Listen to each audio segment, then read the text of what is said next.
Hey, tonight we're going to journey back to medieval Europe, where we'll experience life through the eyes of a serf, one of the countless men and women who worked the land in the shadow of castles and manors. I promise you'll never look at your comfortable bed or refrigerator the same way again. Hey, if you're enjoying these stories, I'd really appreciate a like or subscribe. I'm curious where you're listening from, so drop a comment with your location and what time it is there. Now, find a cozy spot. Take a slow, deep breath and let your body sink into comfort as we journey back in time together. Congratulations, you've just woken up in medieval Europe, somewhere in England around the year 1250. The first thing you notice is the cold. Not just any cold, but a bone-deep, inescapable chill that has settled into your muscles overnight. Your back aches from sleeping on a thin straw mattress laid directly on the packed earth floor. There's no pillow. Your family can't afford such luxuries. Just a small log tucked under a folded piece of cloth to support your neck. You blink awake in near darkness, the only light coming from the dying embers of last night's fire in the centre of your one-room cottage. The smoke has mostly escaped through the hole in the thatched roof above, but some still lingers, making your eyes water slightly. You're not alone on your sleeping pallet. Your two younger brothers are curled against you for warmth, and across the room your parents and baby sister share another straw mattress. The smell hits you next, a mixture of wood smoke, unwashed bodies, the earthiness of the straw beneath you, and the distinct odour of the family pig that's taken shelter in the corner of your home for the night. In winter, animals often share your living space. Their body heat is too valuable to waste in separate shelters, and they're too precious to risk losing to wolves or thieves. Your name is Thomas, and you're 14 years old. In this time, that makes you almost a man. You've been working alongside your father in the fields since you were strong enough to handle tools. Around age 7, your family are serfs bound to the manor of Lord Geoffrey, whose stone keep you can see on the hill overlooking your village of 30-odd households. The weight of a hand on your shoulder makes you stir. It's your father, already up and moving in the dim light. "Time to rise, Thomas," he whispers, his voice rough from sleep. "The plough awaits no man." You feel the heaviness of sleep pulling at you, but there's no choice. The work of survival waits for no one, and spring ploughing has begun. You sit up, your rough woolen tunic scratching against your skin as you move. It's the same garment you wore yesterday and will wear tomorrow. You own only 2 sets of clothes, and the better one is saved for church and special occasions. Your mother is already stoking the fire, blowing gently on the embers until small flames begin to lick at the fresh kindling she's added. She reaches for the iron pot hanging from a hook near the fire and ladles what looks like a thin porridge into wooden bowls. This is your breakfast. A simple mixture of oats boiled in water with perhaps a bit of salt if you're lucky. On special days there might be a dollop of honey, but not today. Today is just an ordinary day in the endless cycle of planting, growing and harvesting that defines your existence. "Eat quickly," your father says, already spooning his portion into his mouth. "Lord Geoffrey's steward will be watching to make sure we're in the fields at first light." As a serf, your family doesn't own the land you live on, or even, in many ways, your own labour. You're bound to Lord Geoffrey's manor, required to work his fields for 3 days each week without pay. The rest of the time, you can work your own small strips of land, about 10 acres, allocated to your family, but even then, you must give a portion of whatever you grow to the Lord as rent. The porridge sits heavy in your stomach as you finish eating. Your mother hands you a small cloth bundle, a piece of coarse bread and a bit of hard cheese that will serve as your midday meal. You tuck it into the small pouch tied at your waist. Outside, the air is sharp with early spring cold, but at least the rain has stopped. The ground beneath your feet is a muddy mess, and you're thankful for your leather shoes, crude as they are. Many peasants go barefoot much of the year, but your father is skilled at leatherworking, which he does during the winter months when field work is impossible. Your family isn't wealthy by any means, but you're not among the poorest in the village either.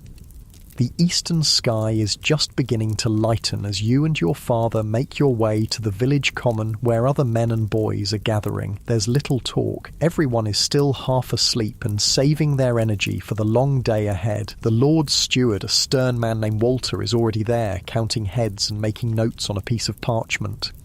"You'll be ploughing the north field today," Walter announces to the assembled men. "The oxen are already yoked, 6 teams, and I want clean furrows." Your father is selected to lead one of the ploughing teams, with you as his assistant. It's hard work, guiding the heavy wooden plough behind a team of oxen. The implement has an iron cutting edge that slices into the soil, while a wooden mouldboard turns the earth over to expose fresh soil for planting. Without this step, crops would struggle in the depleted topsoil. The plough feels impossibly heavy against your hands. The wooden handles press into your palms until they're raw and aching. Behind you, other men follow with hoes and rakes breaking up clods of earth. Women and girls from the village will come later to scatter seeds in the freshly turned soil. Your shoulders burn with the effort of keeping the plough straight. One of the oxen is being stubborn, constantly pulling to the left, which means you and your father must use extra strength to maintain the furrow's line. Sweat begins to soak through your tunic, despite the cool morning air.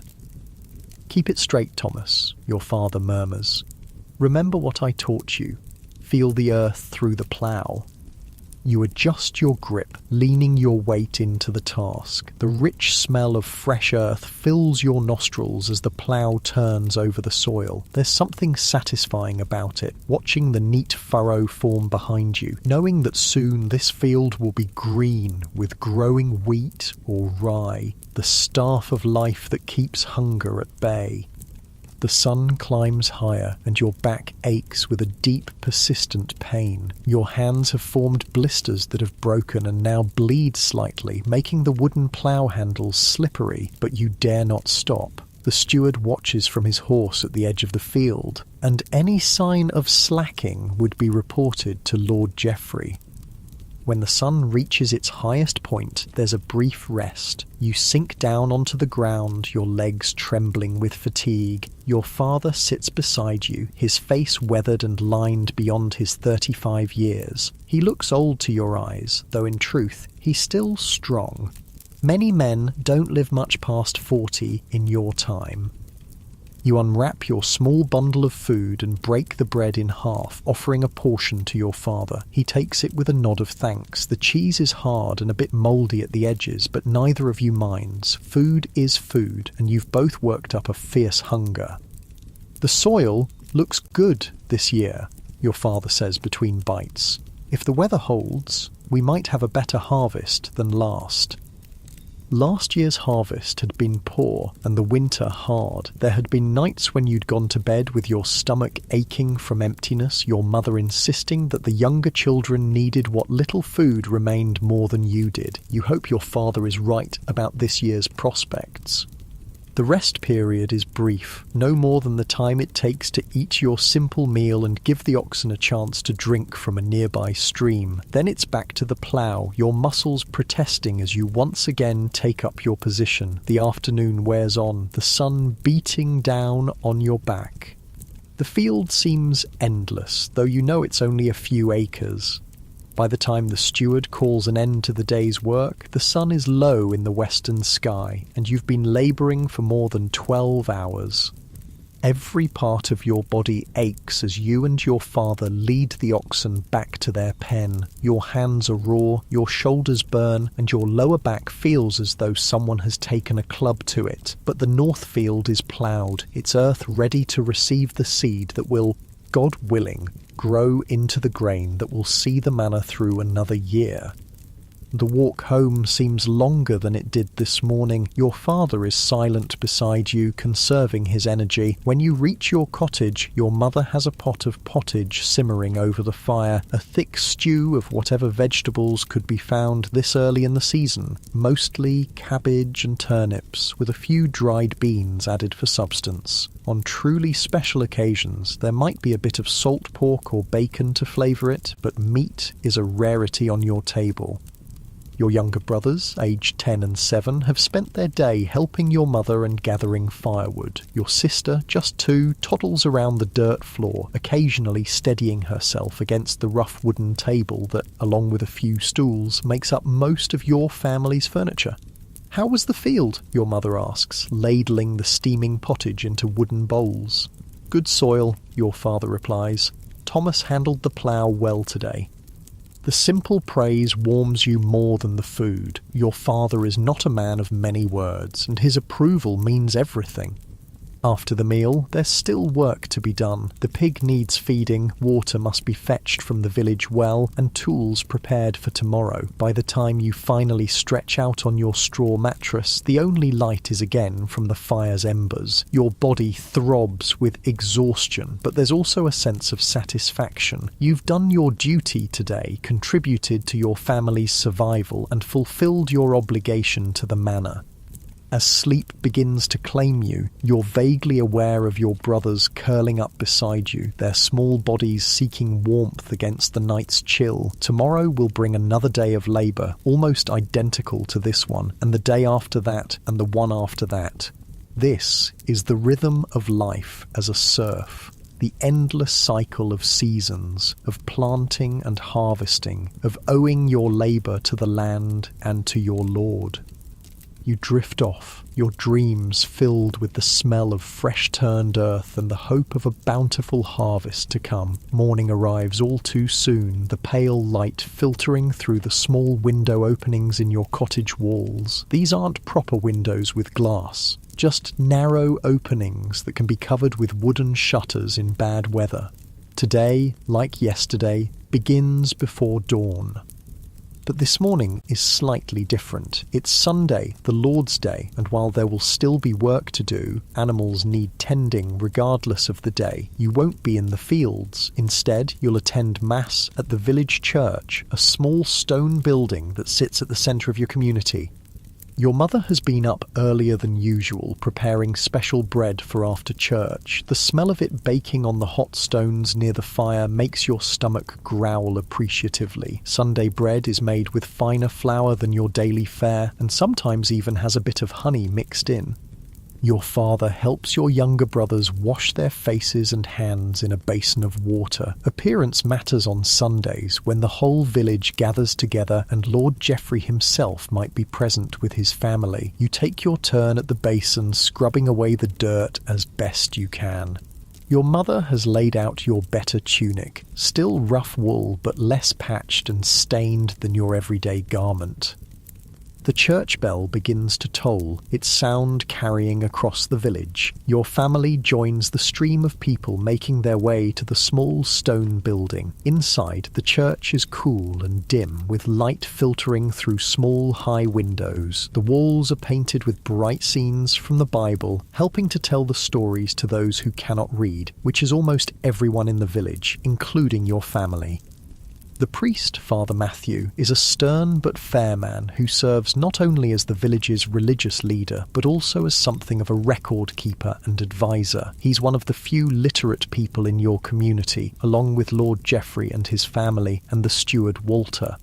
The Mass is conducted in Latin, which you don't understand, but the familiar rhythm of the service is comforting. You kneel on the hard stone floor, the cold seeping through your clothes and into your knees. Around you, the village smells different than usual. People have made an effort to wash, and some of the women have tucked sweet herbs into their clothing to provide a pleasant scent.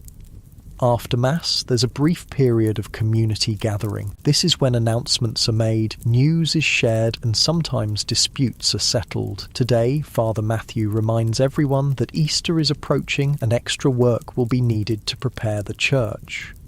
He also announces that 2 new babies were born in the past week, both healthy, thanks be to God, and leads a prayer for a good harvest.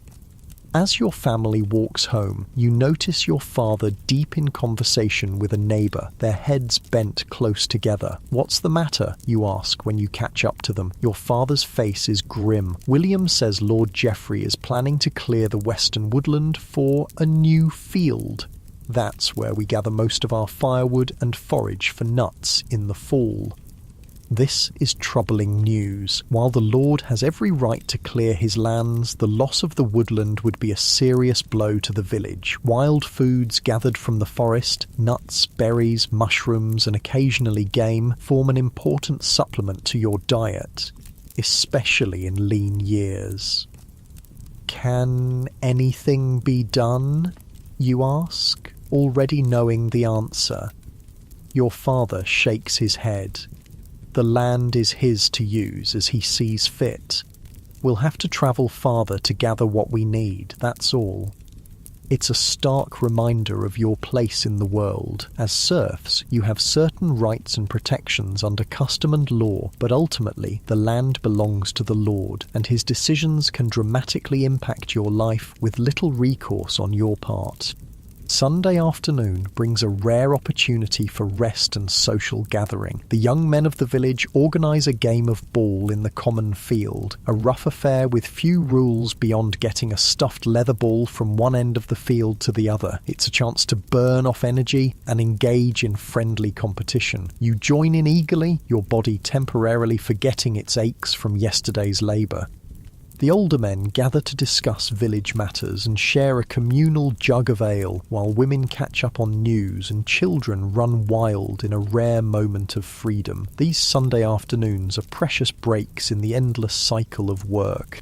As the sun begins to lower, families drift back to their homes. There's still the evening milking to be done for those fortunate enough to own a cow, animals to feed, and preparations to make for the week ahead. Your mother sets you to chopping vegetables for tomorrow's pottage, while she mends a tear in your father's tunic.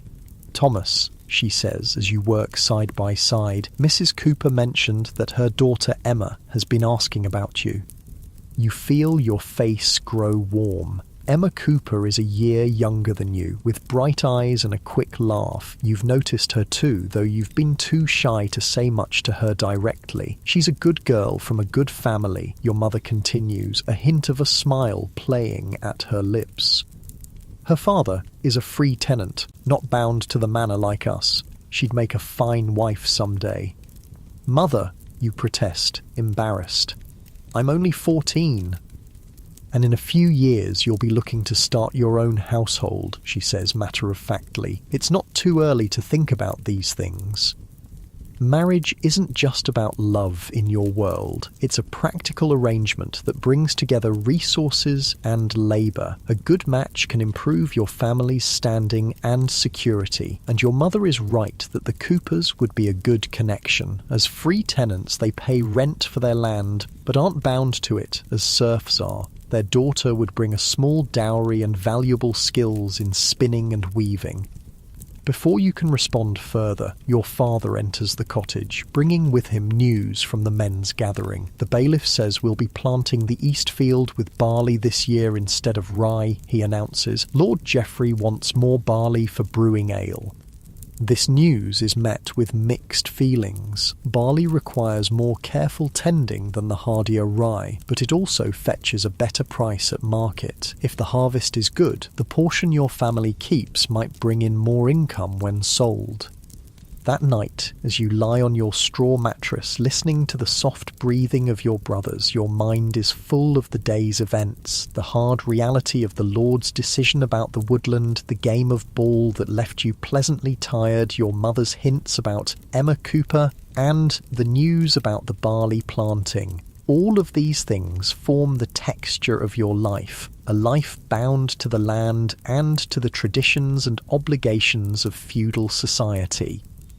You drift off to sleep with the comforting warmth of your brothers beside you, the familiar smell of wood smoke in your nostrils, and the knowledge that tomorrow will bring another day of labour under the spring sun. Your hands still bear the blisters from yesterday's ploughing, but they're already toughening into calluses, the badge of honour for a working man in your world. Dawn comes early, and with it, the beginning of another week of work. Monday is traditionally wash day, and while your mother and sister take charge of that task, you and your father have been assigned by the steward to repair a section of fence that marks the boundary between two of Lord Geoffrey's fields. The work is less strenuous than ploughing, but requires careful attention. The fence posts must be firmly set in the ground, and the rails secured properly to prevent livestock from pushing through. You work methodically, digging holes for new posts where the old ones have rotted, while your father splits new rails from logs using an axe and wooden wedges. The day passes in steady labour, broken only by a brief rest to eat your midday meal. Again, bread and cheese, though the bread is the special Sunday loaf your mother made yesterday, now a day old, but still a treat compared to your usual fare. As you work, you notice dark clouds gathering on the horizon. Spring weather is notoriously changeable, and a sudden storm could make the remainder of your task miserable. "We should hurry," your father says, also eyeing the sky. "That rain will be here before evening." You redouble your efforts, your hands moving faster as you secure the last of the new rails. The first fat drops of rain begin to fall just as you gather your tools. By the time you reach your cottage, the sky has opened up completely, and you're both soaked to the skin.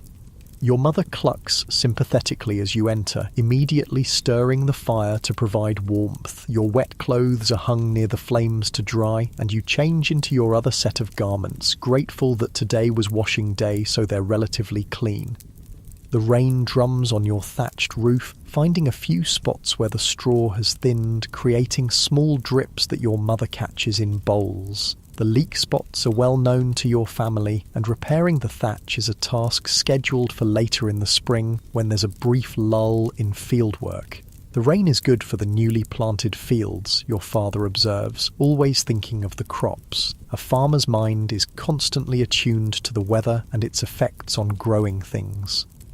The evening meal is the usual pottage, but tonight there's a surprise. Your mother has added a few precious bits of bacon saved from the pig your family slaughtered at Martinmas last November. The smoky flavour transforms the simple stew into something truly satisfying. Even your youngest brother, usually a picky eater, cleans his bowl and looks hopefully for more.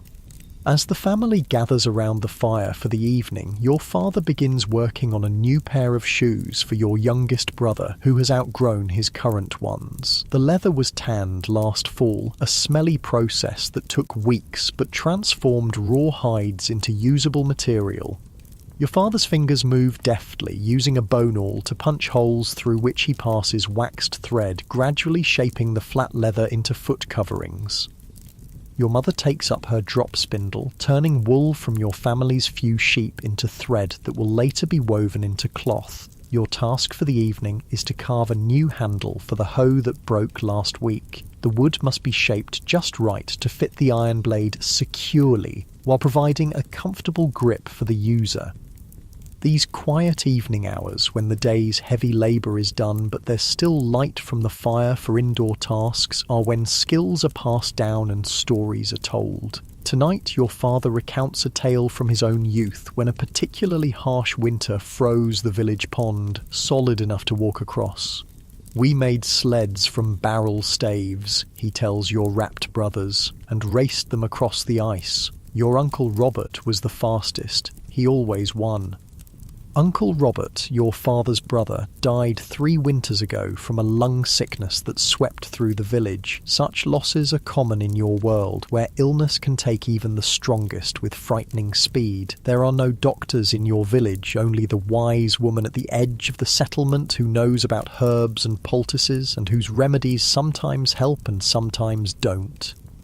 The rain continues through the night, and you fall asleep to its steady patter on the thatch above. Your dreams are filled with the smell of fresh-turned earth and the sound of water bringing life to seeds nestled in the soil. Morning brings clearing skies, but mud everywhere. The village pathways have turned into streams of brown sludge that suck at your shoes as you make your way to the manor's barn, where today's work assignment will be distributed. The wet conditions mean that field work is impossible. Ploughing or planting in mud would only damage both the tools and the soil structure. Instead, the steward assigns indoor tasks. You and several other young men are directed to the manor's granary, where sacks of grain saved from last year's harvest need to be turned to prevent spoilage. It's dusty, monotonous work, moving heavy sacks from one side of the storehouse to the other, but at least you're out of the mud. The granary is dark and cool, with small, high windows that let in minimal light. The smell of stored grain fills your nostrils. Not unpleasant, but distinct. Rats are a constant problem in such places, and several cats prowl the perimeter, their eyes gleaming in the shadows as they hunt for rodents. As you work, you overhear two older men discussing the upcoming Easter celebrations. Easter is one of the most important festivals of the year, marking not only a religious observance, but also the true beginning of spring. After the long Lenten fast, when meat, eggs and dairy are forbidden, Easter brings a welcome return to more varied and satisfying meals. "My wife's been saving eggs for weeks," one man says. "We'll have a proper feast if the weather holds for the fair." The Easter Fair is an annual event held on the manor grounds where peddlers and merchants from nearby towns set up stalls to sell goods not available in your village: spices, fine cloth, metal tools, and other luxuries. For most villagers, it's a rare opportunity to purchase something special, provided they've managed to save enough coin through the year.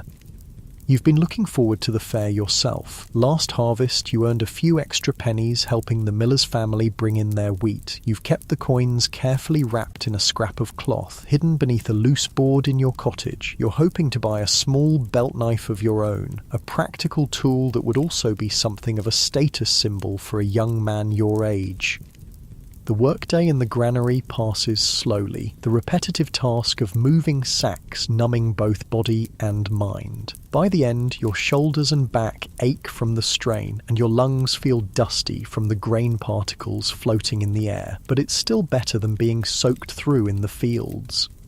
When you return home that evening, you find your mother in an unusually cheerful mood. She's been to the woods today, taking advantage of a break in the rain, and has returned with a bounty of early spring greens, tender dandelion leaves, wild garlic, and even a few precious morels, mushrooms that appear briefly in spring and are prized for their flavour.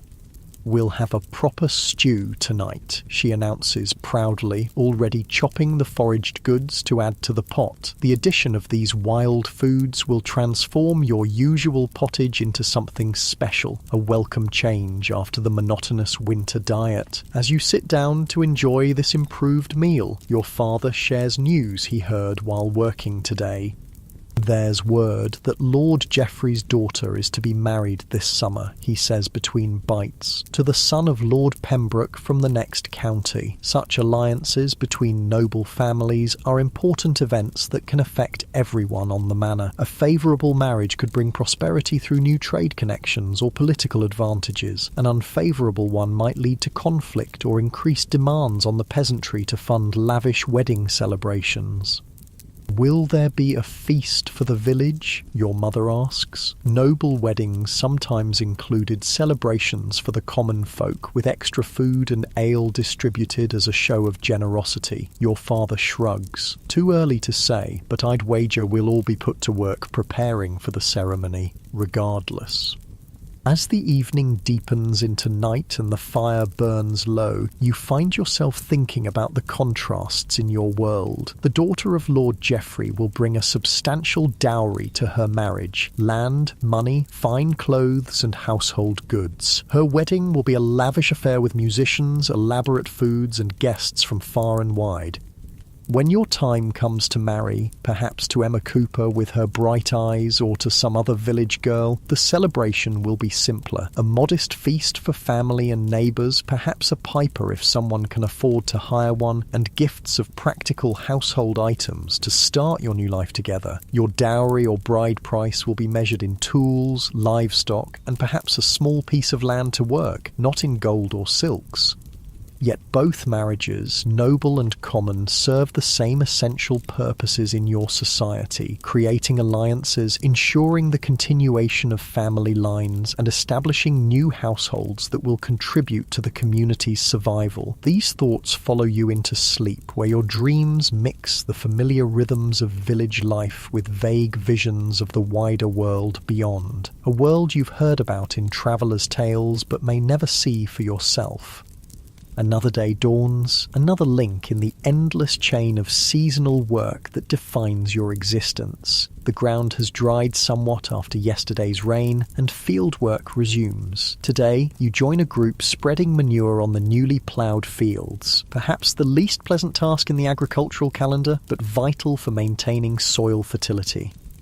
The manor's muck heap has been accumulating all winter, a mixture of animal droppings, household waste, straw, and ashes. Now, this decomposed matter must be spread evenly across the fields before planting. You use a wooden fork to lift the smelly substance into a handcart, which is then wheeled to the field and dumped in small piles that others spread with rakes and hoes.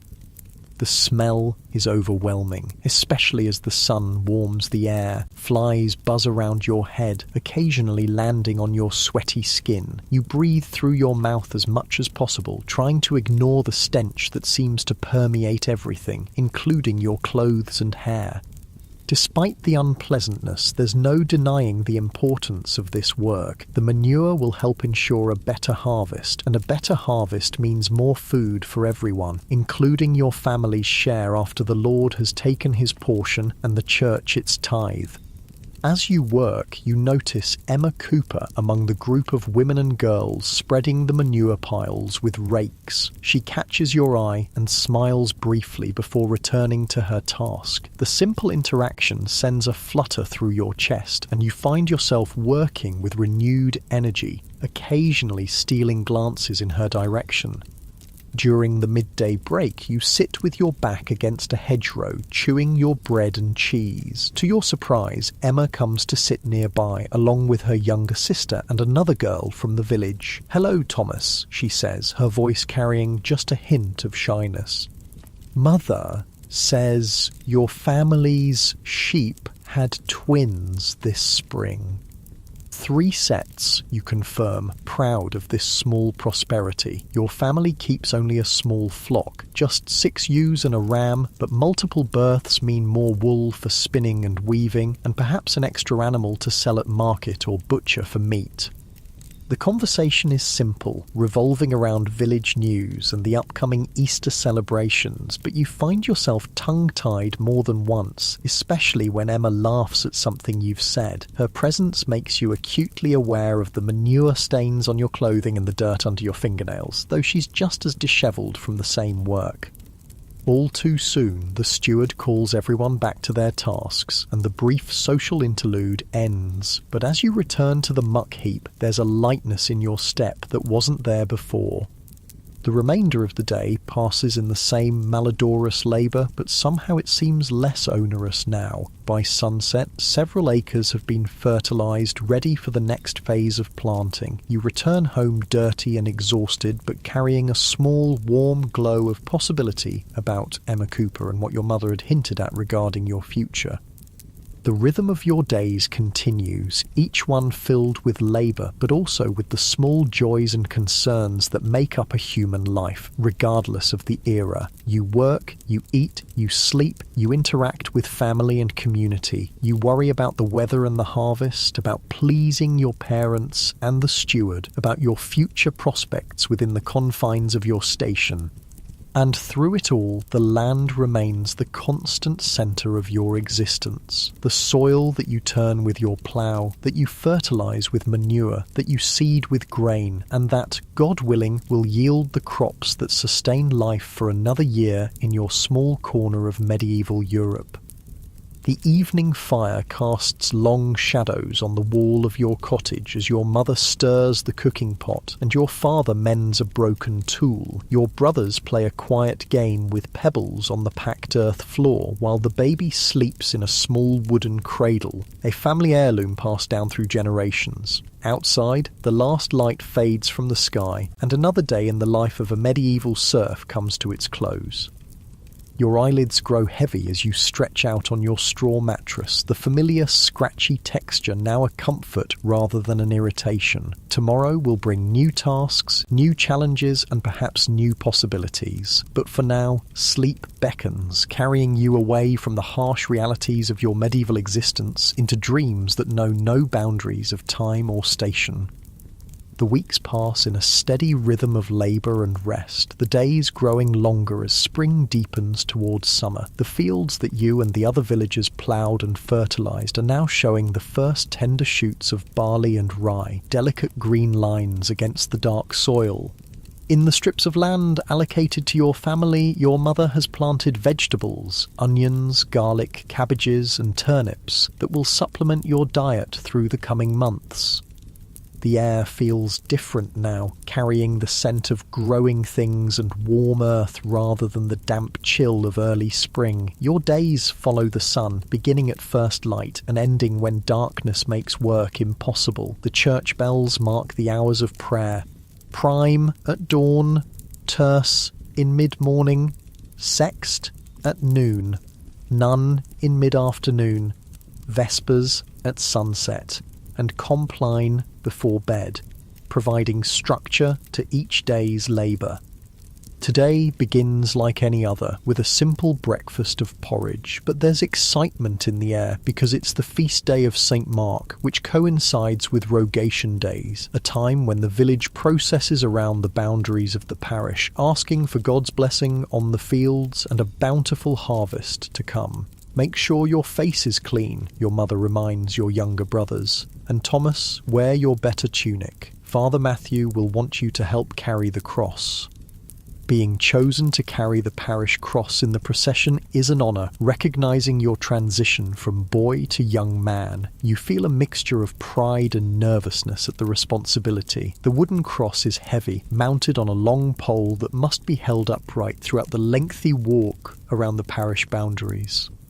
The villagers gather at the church after breaking their fast. Nearly everyone is present, absent only those too ill to walk or those tasked with watching over the smallest children. Lord Geoffrey himself has come down from the manor house, along with his wife and their 3 children.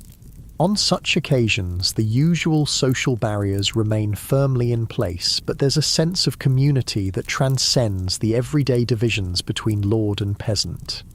Father Matthew emerges from the church in his finest vestments, carrying a small reliquary that contains a fragment of bone from St. Mark. The priest's face is solemn as he hands you the processional cross, its wooden surface smooth from years of handling. "Carry it high, Thomas," he instructs. "It leads us all in blessing the fields." The weight of the cross settles into your hands as you take your place at the head of the procession. Behind you comes Father Matthew with the reliquary, then Lord Geoffrey and his family, followed by the rest of the village roughly according to status. Free tenants first, then serfs, with the few landless labourers at the rear.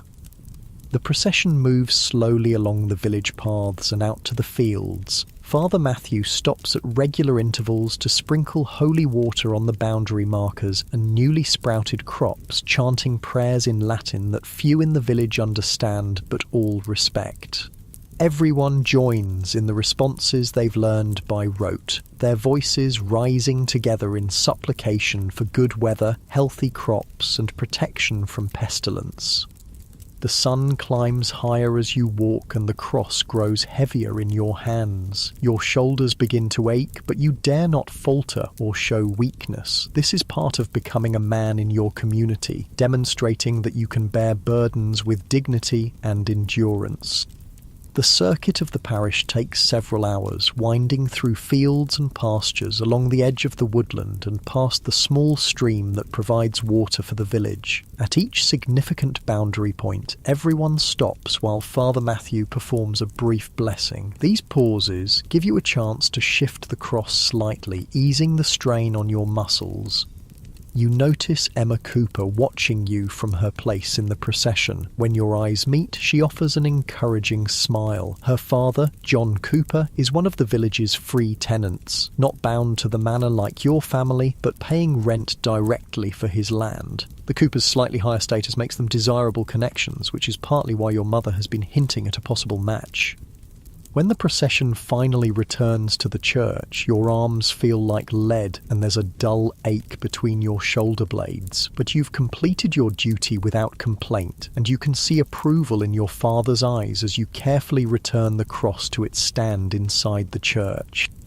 The religious observance is followed by a rare moment of communal celebration. Tables have been set up on the village green, laden with food that each household has contributed according to their means. Your mother has baked a special bread flavoured with herbs from her garden, while other families have brought cheese, early vegetables and small barrels of ale. Lord Geoffrey has provided a roasted pig, a luxury that brings excited murmurs from the gathered villagers.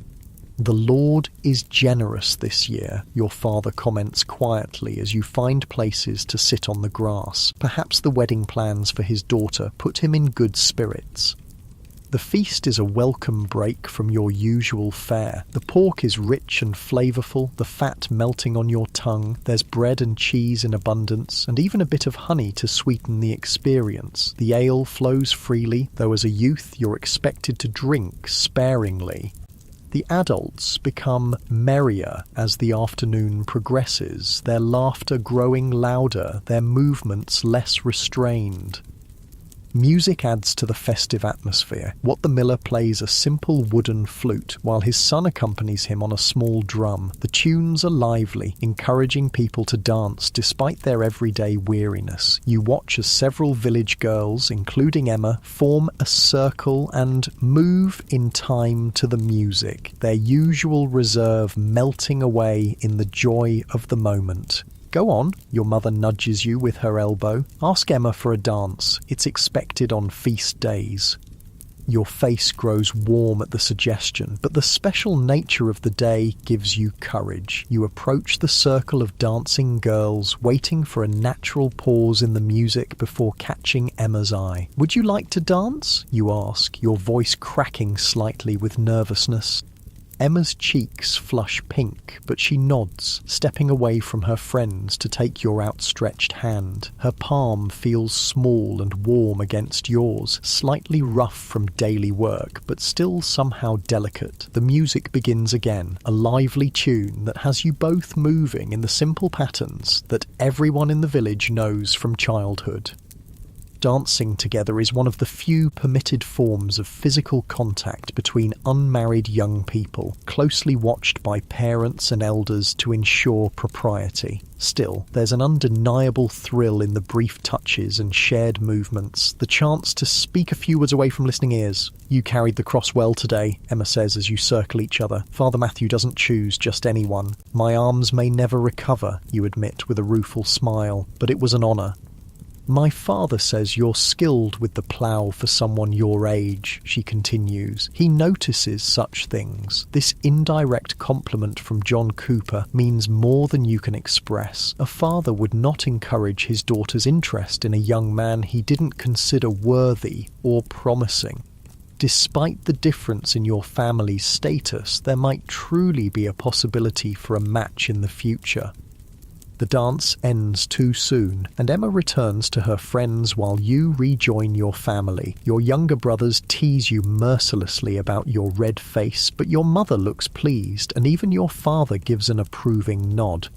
As the sun begins to set, the feast winds down. Lord Geoffrey and his family are the first to leave, returning to the comfort of the manor house. Gradually, the villagers disperse to their cottages, carrying leftover food that will supplement tomorrow's meals. The respite has been welcome, but tomorrow brings a return to the regular rhythm of work. Back in your cottage, the family settles around the fire as darkness falls. Your father uses the mellow mood following the feast to speak of serious matters. "Lord Geoffrey's steward stopped me today," he says, his voice low. "There's to be an increase in our labour service. 4 days a week now, instead of 3. At least until the wedding preparations are complete." Your mother's face tightens with concern. 4 days? When will we tend our own strips? The barley needs weeding, and the peas will soon need stakes. "We'll manage," your father says firmly. "We have no choice. The Lord's daughter marries in August, and there's much to be done. Extra hunting for meat, gathering herbs and flowers, cleaning and preparing the great hall. Every family on the manor must contribute. This is the reality of your existence as serfs. While custom and tradition provide some protection against arbitrary demands, ultimately your labour belongs to Lord Geoffrey. An increase in service days means less time to work your family's land, which could mean less food on your table come winter. But complaint is futile and potentially dangerous. The manor court, where disputes are settled, is presided over by the Lord himself or his steward. "Thomas and I will take the extra day at the manor," your father continues. "You and the boys can manage our strips, Agnes. We'll work our own land in the evenings if needed." Your mother nods, though her expression remains troubled. As a farmer's wife, she's no stranger to hard work, but the additional burden will fall heavily on everyone in the family. Sleep comes quickly that night despite the concerning news. The combination of the long procession, the rich food of the feast, and the dancing has left you pleasantly exhausted. Your dreams are a mixture of Emma's smile and the weight of the processional cross, symbolic, perhaps, of the intertwined promise and burden that life holds for a young man in your position. The next morning arrives with a misty dawn. Your body aches from yesterday's exertions, but there's no time to coddle sore muscles. Today marks the beginning of the increased labour service, and the steward will be watching closely to ensure everyone fulfills their obligation. Breakfast is hasty, a piece of bread dipped in ale, eaten while standing. Your father is unusually quiet, his mind clearly occupied with concerns about the coming weeks. As you leave the cottage together, he places a hand on your shoulder. "Keep your head down and work hard," he advises. "Don't give the steward any reason to single you out. These are difficult times and we must be careful."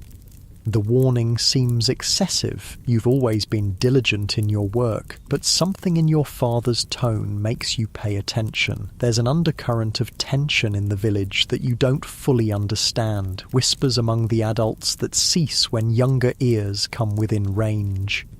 Today's assignment is clearing brush and fallen branches from the woodland path that leads to the neighbouring manor. Lord Pembroke's family will use this route when they come for the wedding, and Lord Geoffrey wants to make a good impression. It's physically demanding work, but not unpleasant. The woods are cool and fragrant with the scent of moss and new growth, a welcome change from the open fields.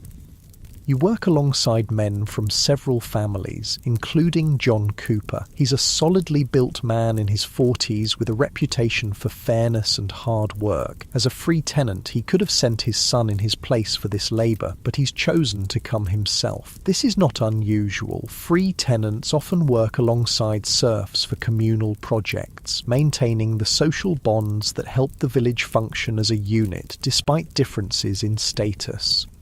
During a brief rest, when the steward has moved further down the path to check on other workers, John Cooper approaches you. "You've got a good strong back, Thomas," he observes, offering you a drink from his water skin and a level head from what I've seen. "Thank you, sir," you respond, careful to show proper respect to an elder and a man of higher standing. John studies you thoughtfully. "Your father's taught you well.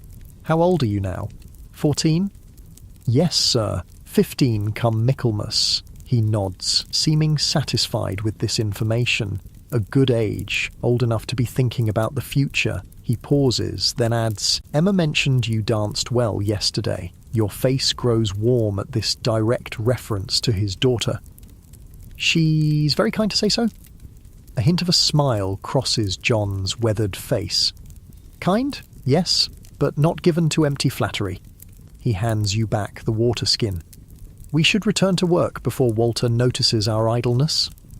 The conversation is brief but significant. John Cooper has deliberately sought you out, assessed you, and made an indirect reference to his daughter in the careful social dance of your community. This is tantamount to an expression of interest in a potential future connection between your families. The remainder of the day passes in hard physical labour, but your spirits are buoyed by the interaction with John Cooper. When you return home, dirty and exhausted, you mention the conversation to your father as you both wash your hands and faces in a basin of water your mother has prepared. He's taking your measure, your father confirms, his expression a mixture of pride and caution. But don't let it go to your head. John Cooper has options for his daughter, and these things take time. Emma's not even 14 yet, your mother adds practically. There's no hurry for either of you, but it's good that her father sees your worth. The matter is left there, but you notice your parents exchanging meaningful glances when they think you're not looking. A good marriage connection is important for everyone in the family, potentially improving your collective prospects and standing within the community. Dinner that night is simple but satisfying. A pottage of peas and onions flavoured with a small piece of salt pork accompanied by coarse bread. There's a sense of normalcy in the familiar routine of the evening meal, the family gathered around the fire, each person recounting the events of their day.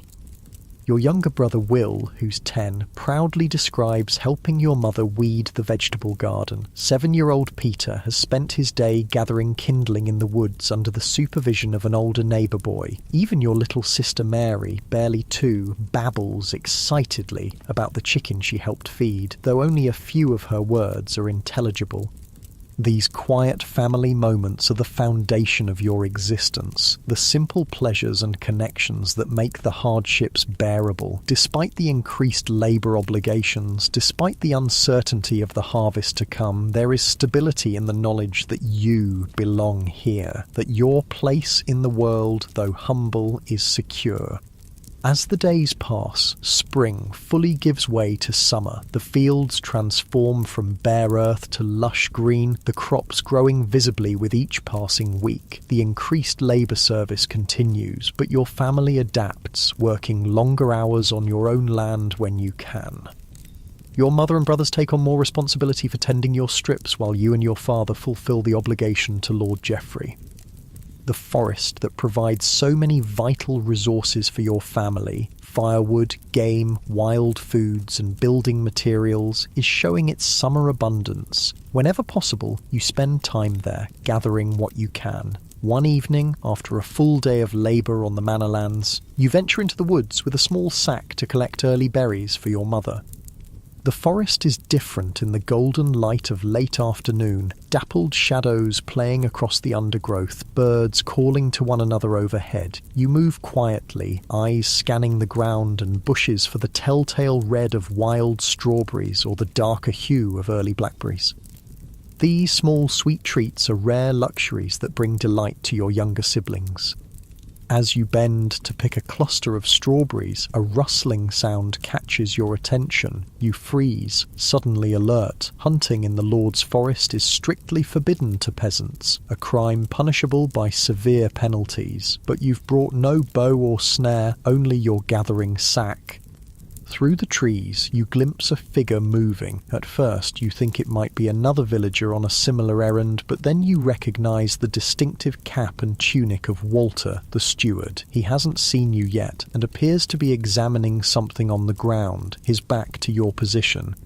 Curiosity overcomes caution, and you carefully edge closer, moving from tree to remain concealed. Walter is kneeling now, and you can see that he's handling something. Small objects that he's counting and placing in a leather pouch. With a shock, you realise they're coins. More money than you've ever seen in one place. The steward's furtive behaviour and the unexpected cache of money raise immediate questions. Manor stewards are well paid for their service, but not so well that they would normally have such sums to hide in the forest. Is he stealing from Lord Geoffrey, or is something else happening here? Before you can ponder further, a twig snaps under your foot. The sound seems deafening in the quiet forest. Walter's head jerks up, his body tensing as he quickly secures the pouch and rises to his feet. "Oh, who's there?" he calls sharply. "Show yourself." Heart pounding, you step back, accidentally rustling the undergrowth further. Walter turns toward the sound, his hand moving to the knife at his belt. You know you should reveal yourself. Being caught hiding would look far worse than simply being seen gathering berries, but instinct holds you still as the steward's gaze sweeps the area where you're concealed. After what seems an eternity, Walter apparently decides the sounds were made by an animal. He tucks the pouch securely inside his tunic, glances around once more, and then strides away through the trees, moving quickly back toward the village. You remain frozen in place until the steward's footsteps fade completely. Only then do you release the breath you've been holding, your heart still racing. Whatever you've witnessed feels dangerous, knowledge that could put you at risk if Walter realized you had seen him. The discovery casts a shadow over your berry gathering, and you hurry to fill your sack before the light fades completely. As you make your way home, you debate whether to tell your father what you've seen. He's always taught you to be honest, but he's also cautioned you about the dangers of involving yourself in matters that don't concern you, especially those touching on the affairs of your betters. The cottage is warm and welcoming when you return, the familiar smell of cooking pottage filling the single room. Your mother's face lights up at the sight of the berries, and your siblings crowd around excitedly. In the simple joy of this moment, the strange encounter in the forest recedes slightly, though it continues to nag at the edges of your mind. Later, when the younger children are asleep and your mother is spinning by the dim light of the fire, you quietly relate what you saw to your father. His expression grows increasingly grave as you speak. "You're certain it was Walter, and that he was hiding coins?" he asks, his voice barely above a whisper. You nod, suddenly afraid that you've done the wrong thing by telling him. Your father is silent for a long moment, staring into the embers of the fire. Finally, he sighs heavily. "Listen to me carefully, Thomas. You must never speak of this to anyone else. Not your brothers, not your friends, and especially not to Emma or her father. Do you understand?" "But what does it mean?" you ask, confused by his reaction. "Is Walter stealing from Lord Geoffrey?" "It's not our place to question the steward's actions," your father says firmly. "Whatever Walter is doing, it could be dangerous for us to know about it. The best thing, the only thing we can do is pretend you saw nothing." "Your father is right," your mother interjects, her hands never pausing in their work with the spindle. "In matters between the Lord and his servants, a wise serf keeps his eyes down and his mouth shut. Their caution troubles you, but you trust their judgment. Life as a serf requires careful navigation of the power structures that control your existence. Drawing attention to yourself by questioning the actions of someone like Walter could have serious consequences for your entire family. That night, as you lie on your straw mattress listening to your brother's soft breathing, the image of the steward counting coins in the forest plays through your mind. There's a wider world of intrigue and politics that exists above your station, affecting your life in ways you only dimly understand. It's a sobering reminder that for all the security your position provides, it also keeps you vulnerable to the decisions and actions of those with power over you. Summer deepens, the days growing hotter as the fields ripen toward harvest. The increased labour service continues, leaving everyone in the village tired and occasionally short-tempered. But there's also anticipation building for the upcoming wedding celebration, which promises food, music, and a rare break from the relentless cycle of work. Your encounter with Walter in the forest gradually fades from immediate concern, though you notice your father watching the steward more carefully during work assignments. Walter, for his part, shows no sign of suspecting that his secret activities have been observed. Life continues in its established patterns, the rhythm of the agricultural year pulling everyone along in its inexorable flow. One evening, as you return from helping your father repair a broken fence on your family's strip of land, you notice a stranger speaking with Father Matthew outside the church. The man's clothes mark him as neither peasant nor noble, but something in between. Perhaps a merchant or a skilled craftsman from a nearby town. He gestures animatedly as he speaks, while the priest listens with a serious expression.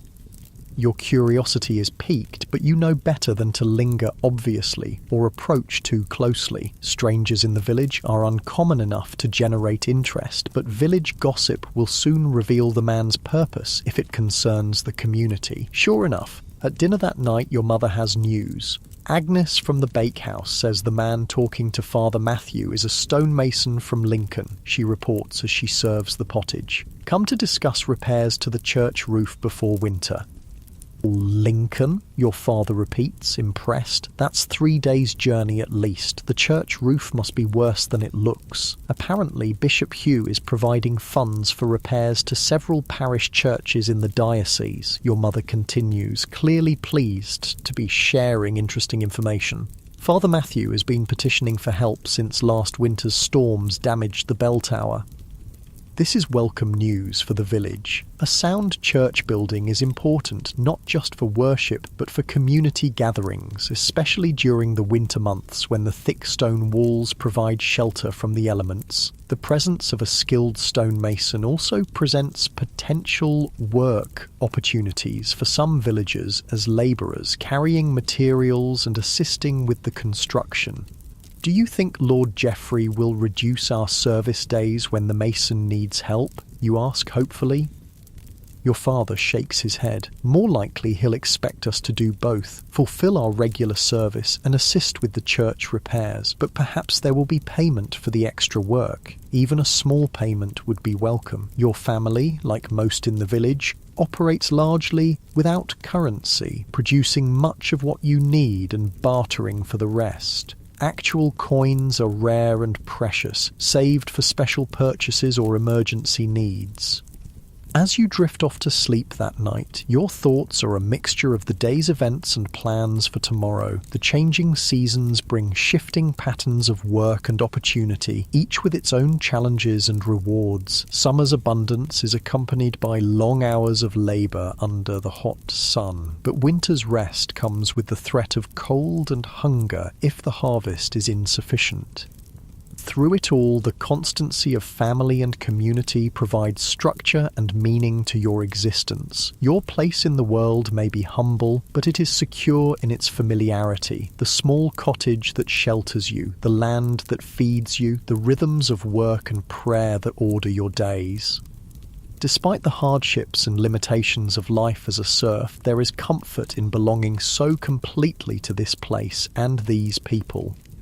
Tomorrow will bring another day of service to the manor, another step in the cycle that has sustained your ancestors for generations and will, God willing, continue to sustain you and your descendants for generations to come. With this thought, you surrender to sleep, your body relaxing into the familiar embrace of the straw mattress as the night deepens around your family's cottage. Summer unfolds in a tapestry of greens and golds, the landscape transformed by growing crops and wild abundance. The days stretch long, with first light appearing before you rise and dusk lingering well after your evening meal. This extended daylight means extended working hours. From dawn until the light fails, your hands and back are engaged in the constant labour that defines a serf's existence. The barley in Lord Geoffrey's fields stands waist-high now, the heads beginning to form and swell with grain. In your family's strips, the vegetables are thriving under your mother's careful tending. Cabbages forming tight heads, onions pushing up through the soil, peas climbing their stakes. The promise of food is everywhere, though the critical harvest still lies ahead, and much could go wrong before the crops are safely gathered.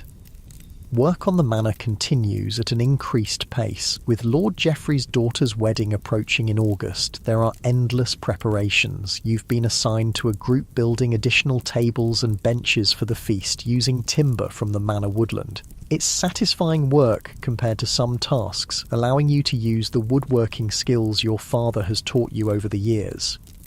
The workshop is set up in an open-sided shed near the manor house, providing shade while allowing fresh air to circulate. The rich smell of sawdust fills your nostrils as you plane a rough board smooth, your arm muscles burning pleasantly with the repetitive motion. Nearby, other men and boys from the village work on different aspects of the project, splitting logs, cutting joints, assembling finished pieces.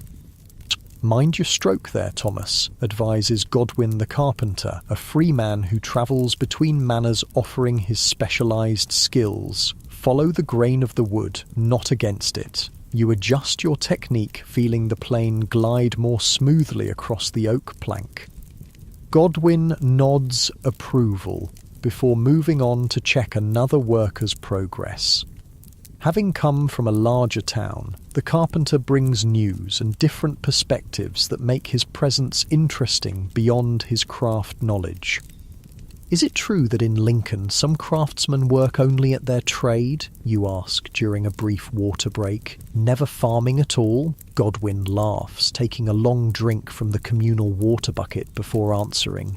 "True enough. Guild members, the master craftsmen, they'll have workshops in the town, sometimes with 3 or 4 apprentices learning the trade. They buy their food from markets or directly from farmers who bring goods to sell." The concept is almost impossible to imagine, a life completely removed from the land, from growing the food that sustains you. Everyone in your village, even the miller and the blacksmith, works some land alongside their specialised tasks. "And how do they live when winter comes, when there's no fresh food to buy?" your friend Robert asks, clearly sharing your bewilderment. "They store provisions, same as you," Godwin explains, "but towns get regular deliveries from surrounding manors, bread baked daily, meat and fish brought in, and there's always preserved foods, smoked, salted, dried. Some townsfolk never touch a plough their entire lives."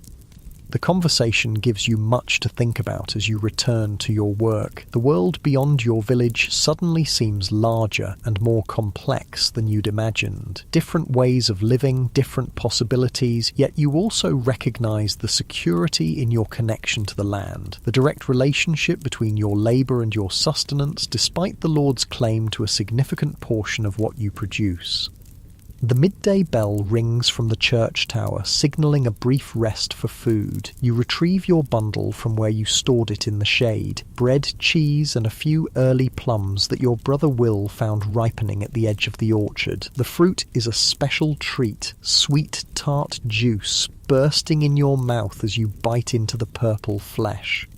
As you eat, you notice Walter the steward talking with a stranger at the edge of the yard. The man is well dressed, with a sword at his hip marking him as someone of importance, perhaps a messenger or representative from Lord Pembroke's household. Their conversation appears intense, with Walter repeatedly shaking his head while the stranger gestures emphatically.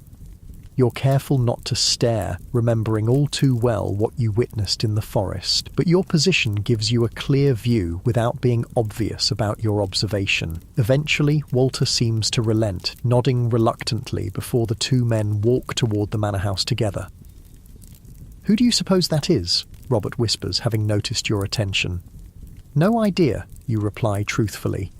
"Something to do with the wedding preparations, most likely." The brief rest period ends, and you return to your planing, but your mind remains unsettled. There was something in Walter's manner, a tension, a furtiveness, that reminded you of his behaviour in the forest. Whatever business the steward is conducting, it seems to exist alongside his official duties, rather than as part of them. Your father's warning echoes in your memory. It's dangerous for serfs to involve themselves in the affairs of their betters. You resolve again to keep your observations to yourself, focusing instead on the woodwork before you. The afternoon passes in steady labour. By the time the day's work ends, your arms ache pleasantly from the repetitive motion of planing and sawing. Calluses on your palms have toughened over the years of farm work, but the woodworking has created tender spots in new locations. You flex your fingers as you walk home, feeling the pull and stretch of tired muscles. Your mother has a surprise waiting when you and your father return to the cottage, a rabbit stew bubbling in the cooking pot. The rich, savoury smell fills the small space, making your stomach growl with anticipation. Will caught it in a snare this morning, she explains, looking proudly at your 10-year-old brother, who beams at the recognition. At the edge of the fallow field where the tall grass grows, hunting small game like rabbits is permitted to peasants, unlike the deer and boar that are exclusively the Lord's prey. Still, a successful catch is cause for celebration. Meat is a rarity in your diet, appearing perhaps once or twice a week in small quantities, if at all. "Well done, Will," your father says, ruffling the boy's hair affectionately. "You've provided well for the family today." The praise makes Will stand taller, his chest puffing slightly with pride. At 10, he's eager to contribute meaningfully to the household, to be recognised as more than just another mouth to feed. The successful snaring of the rabbit represents an important step in his growing capabilities. The stew is delicious. Chunks of rabbit meat flavoured with herbs from your mother's garden, thickened with a handful of barley and filled out with turnips and onions. Every morsel is savoured, the rich broth sopped up with bread until the wooden bowls are practically clean enough to put away without washing.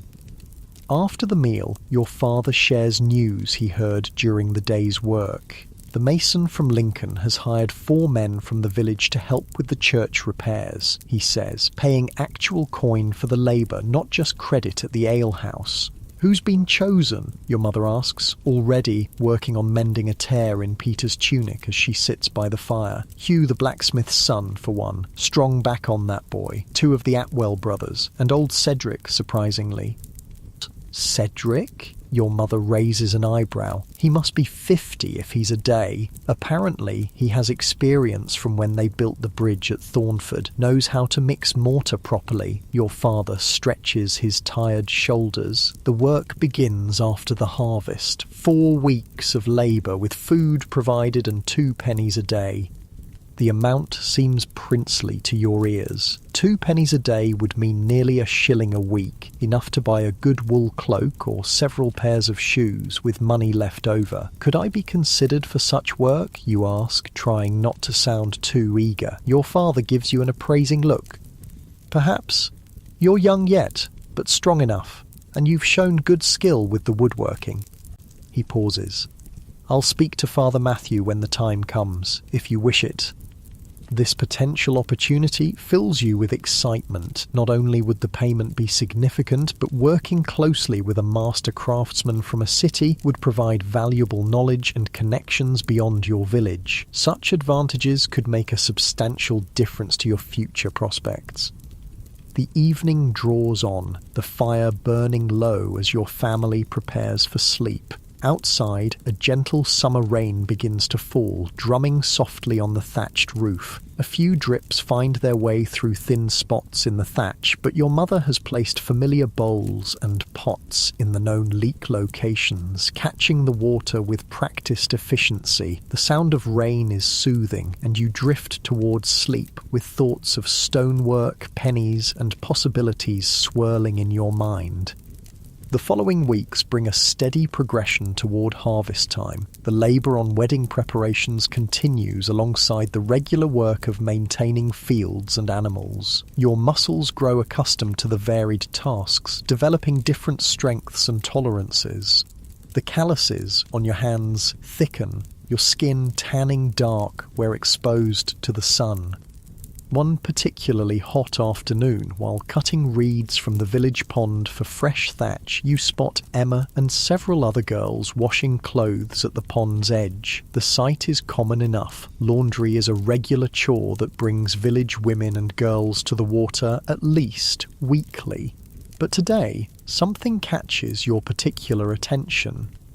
Emma is standing slightly apart from the others, her attention focused on a small object in her hands rather than the garment she should be washing. Even from a distance, you can see that she's weaving something, small stems of reed or grass forming a pattern between her fingers.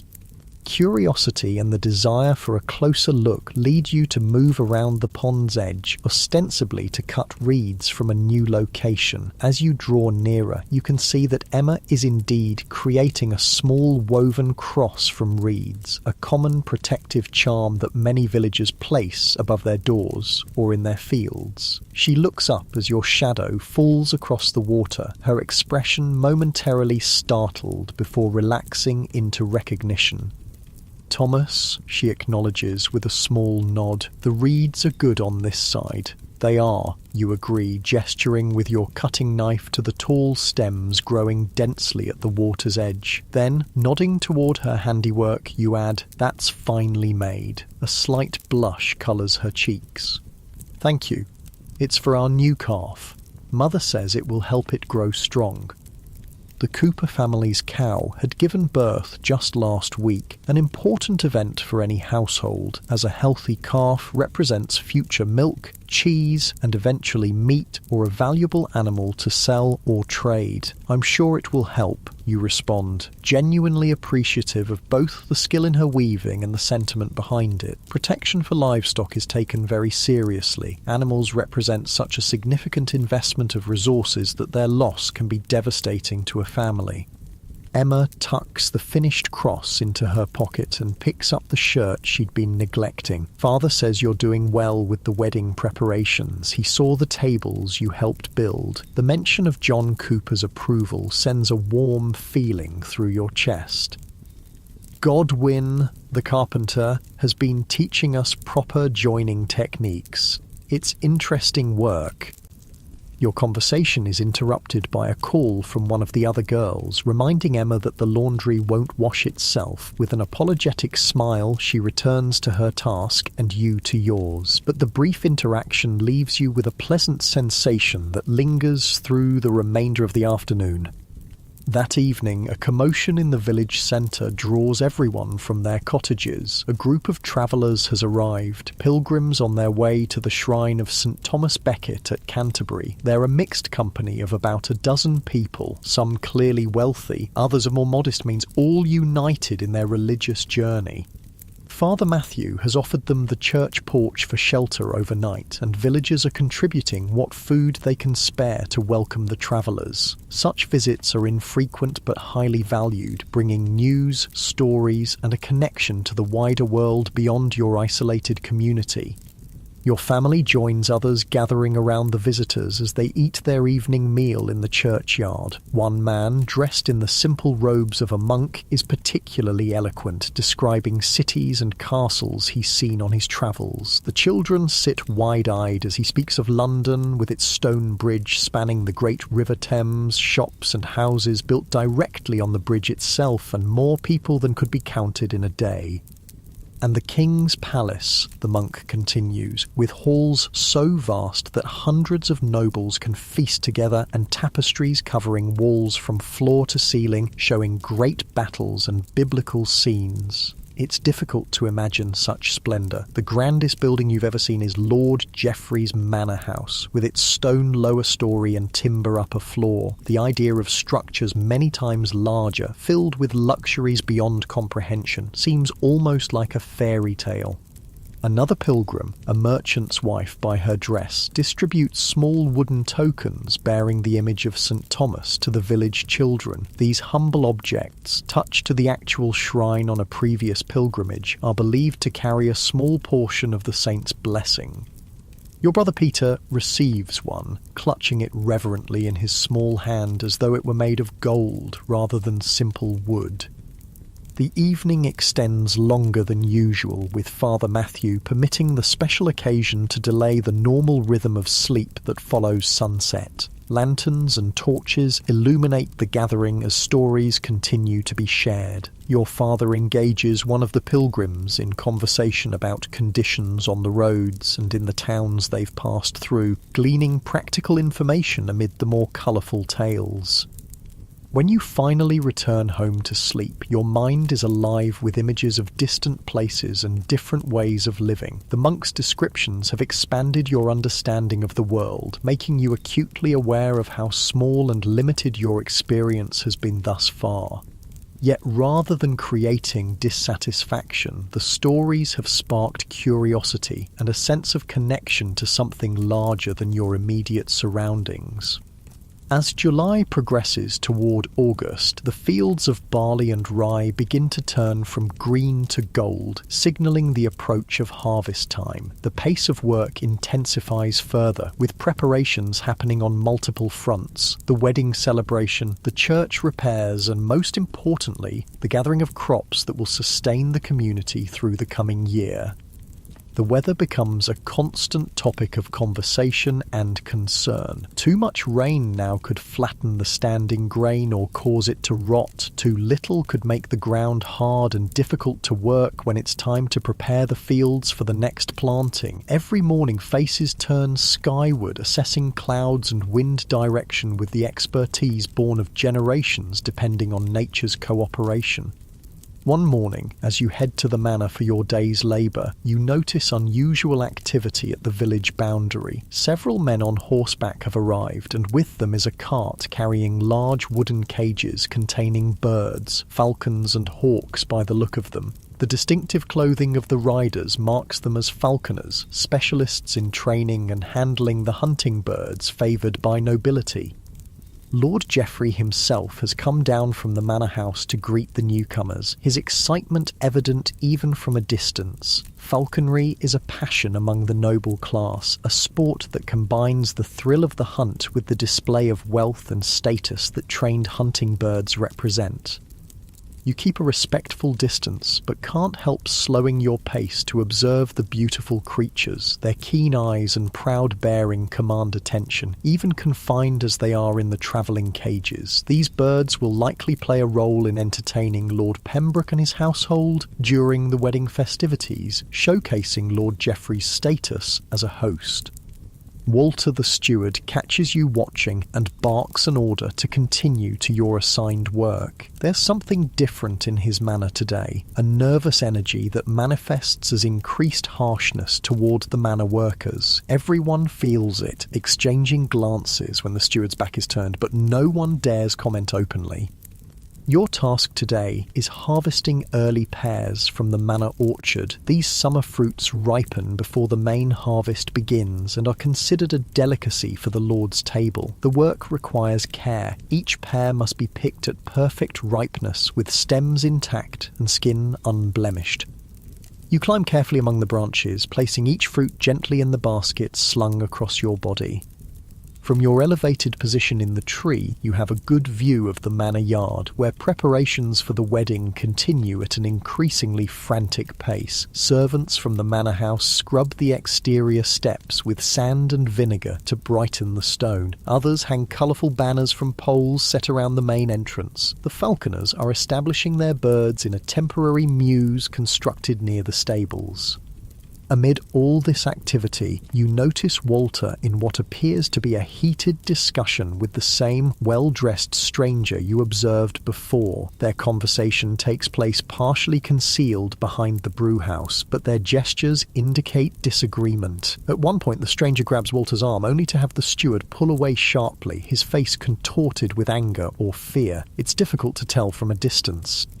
The encounter ends with Walter stalking away toward the manor house while the stranger remains in place, his posture rigid with what seems to be frustration. After a moment, he too departs, heading not toward the main buildings, but toward the path that leads to the village. Your attention is pulled back to your immediate task when a voice calls up from below the tree. "Those pears won't pick themselves, Thomas. It's Robert who's been assigned to collect the filled baskets and carry them to the manor kitchen, and I've no desire to stand in this heat all day waiting for you to finish daydreaming." You return to your work with renewed focus, but the scene you witnessed has added to your growing sense that something unusual is happening within the manor's affairs, something that may eventually affect the village and its inhabitants, including your family. By midday, the heat has become oppressive. The air feels thick and still, the sun beating down mercilessly from a cloudless sky. Your tunic clings to your back, soaked with sweat, and your throat is parched despite regular drinks from the water bucket provided for the workers. When the bell sounds for the midday rest, there's a collective sigh of relief. Everyone seeks whatever shade is available, under trees, against north-facing walls, beneath the eaves of buildings. You find a spot beneath a large oak at the orchard's edge, gratefully sinking onto the cooler ground in its shadow. You've just unwrapped your midday food: bread, a small piece of cheese, and a couple of the pears that were deemed too ripe or slightly damaged for the Lord's table, when you notice Emma approaching. She carries a covered basket, and her face is flushed from the heat. "My mother sent me with extra water for the orchard workers," she explains, lifting the cloth to reveal several stoppered jugs. "She says this heat will drain the strength from a man faster than the hardest labour." The thoughtful gesture is typical of the Cooper household, small kindnesses that maintain goodwill within the community while subtly reinforcing their slightly higher status. You accept a drink gratefully, the water tasting sweeter for Emma's presence. "Will you sit a moment?" you ask, gesturing to the shaded ground beside you. "You must be hot from walking in this sun."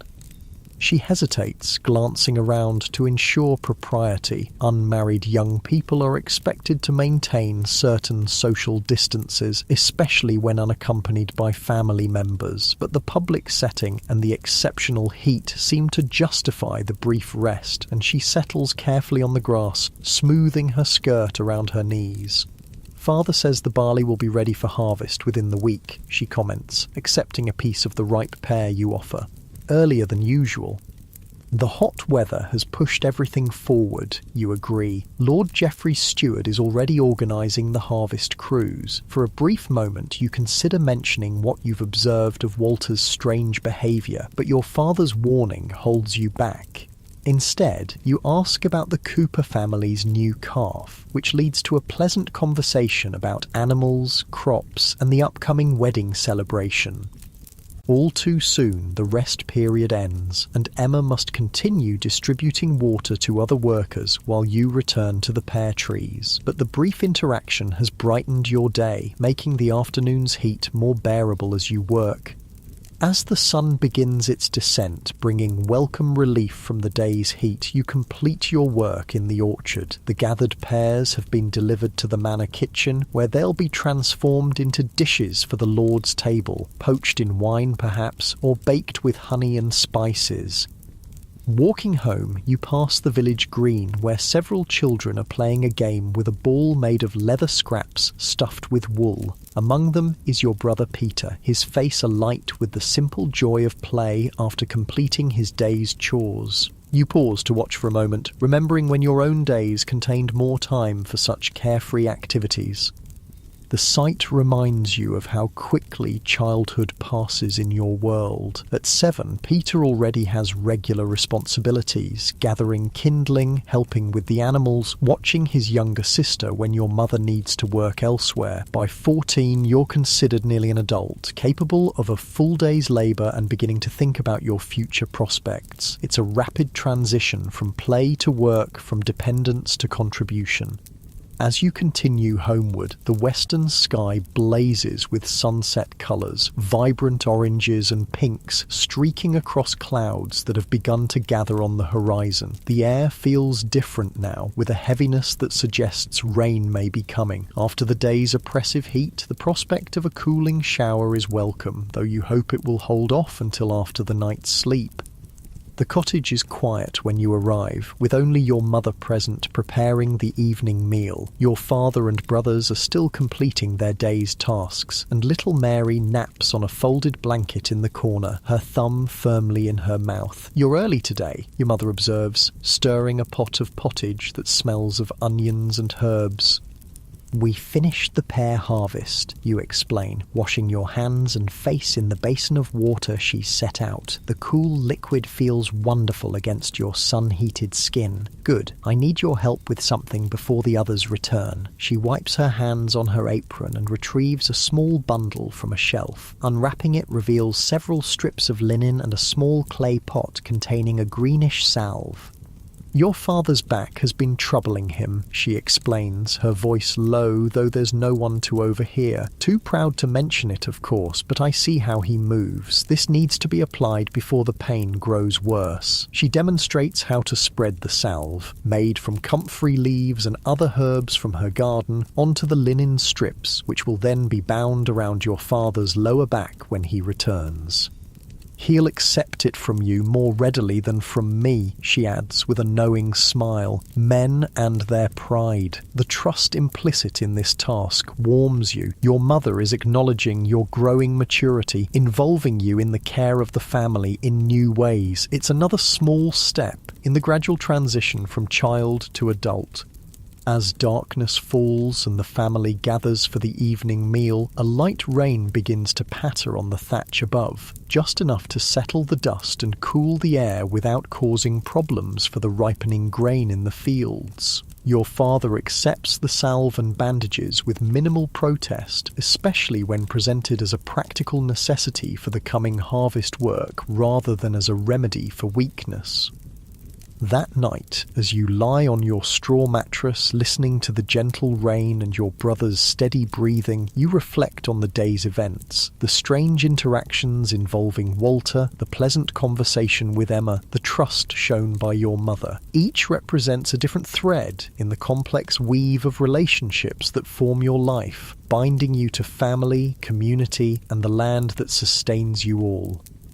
The rain strengthens slightly, its rhythm on the thatch becoming a soothing lullaby that gradually draws you towards sleep. Tomorrow will bring new tasks, new challenges, and perhaps new understanding. But for now, rest claims you, your body surrendering to weariness while your mind releases its hold on the day's concerns. The morning after the rain dawns clear and fresh, the world washed clean and glistening with lingering droplets that catch the early light. The air feels different, cooler, with a crispness that hints at the changing seasons despite summer's continued warmth. In the fields, the barley and rye stand tall and golden, heavy heads nodding slightly in the gentle breeze. Harvest time has arrived.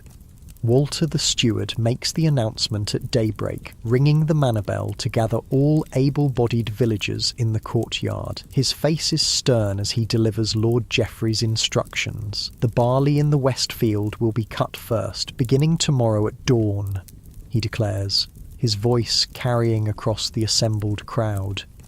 Every household must provide workers according to their obligation. The reeve will assign positions.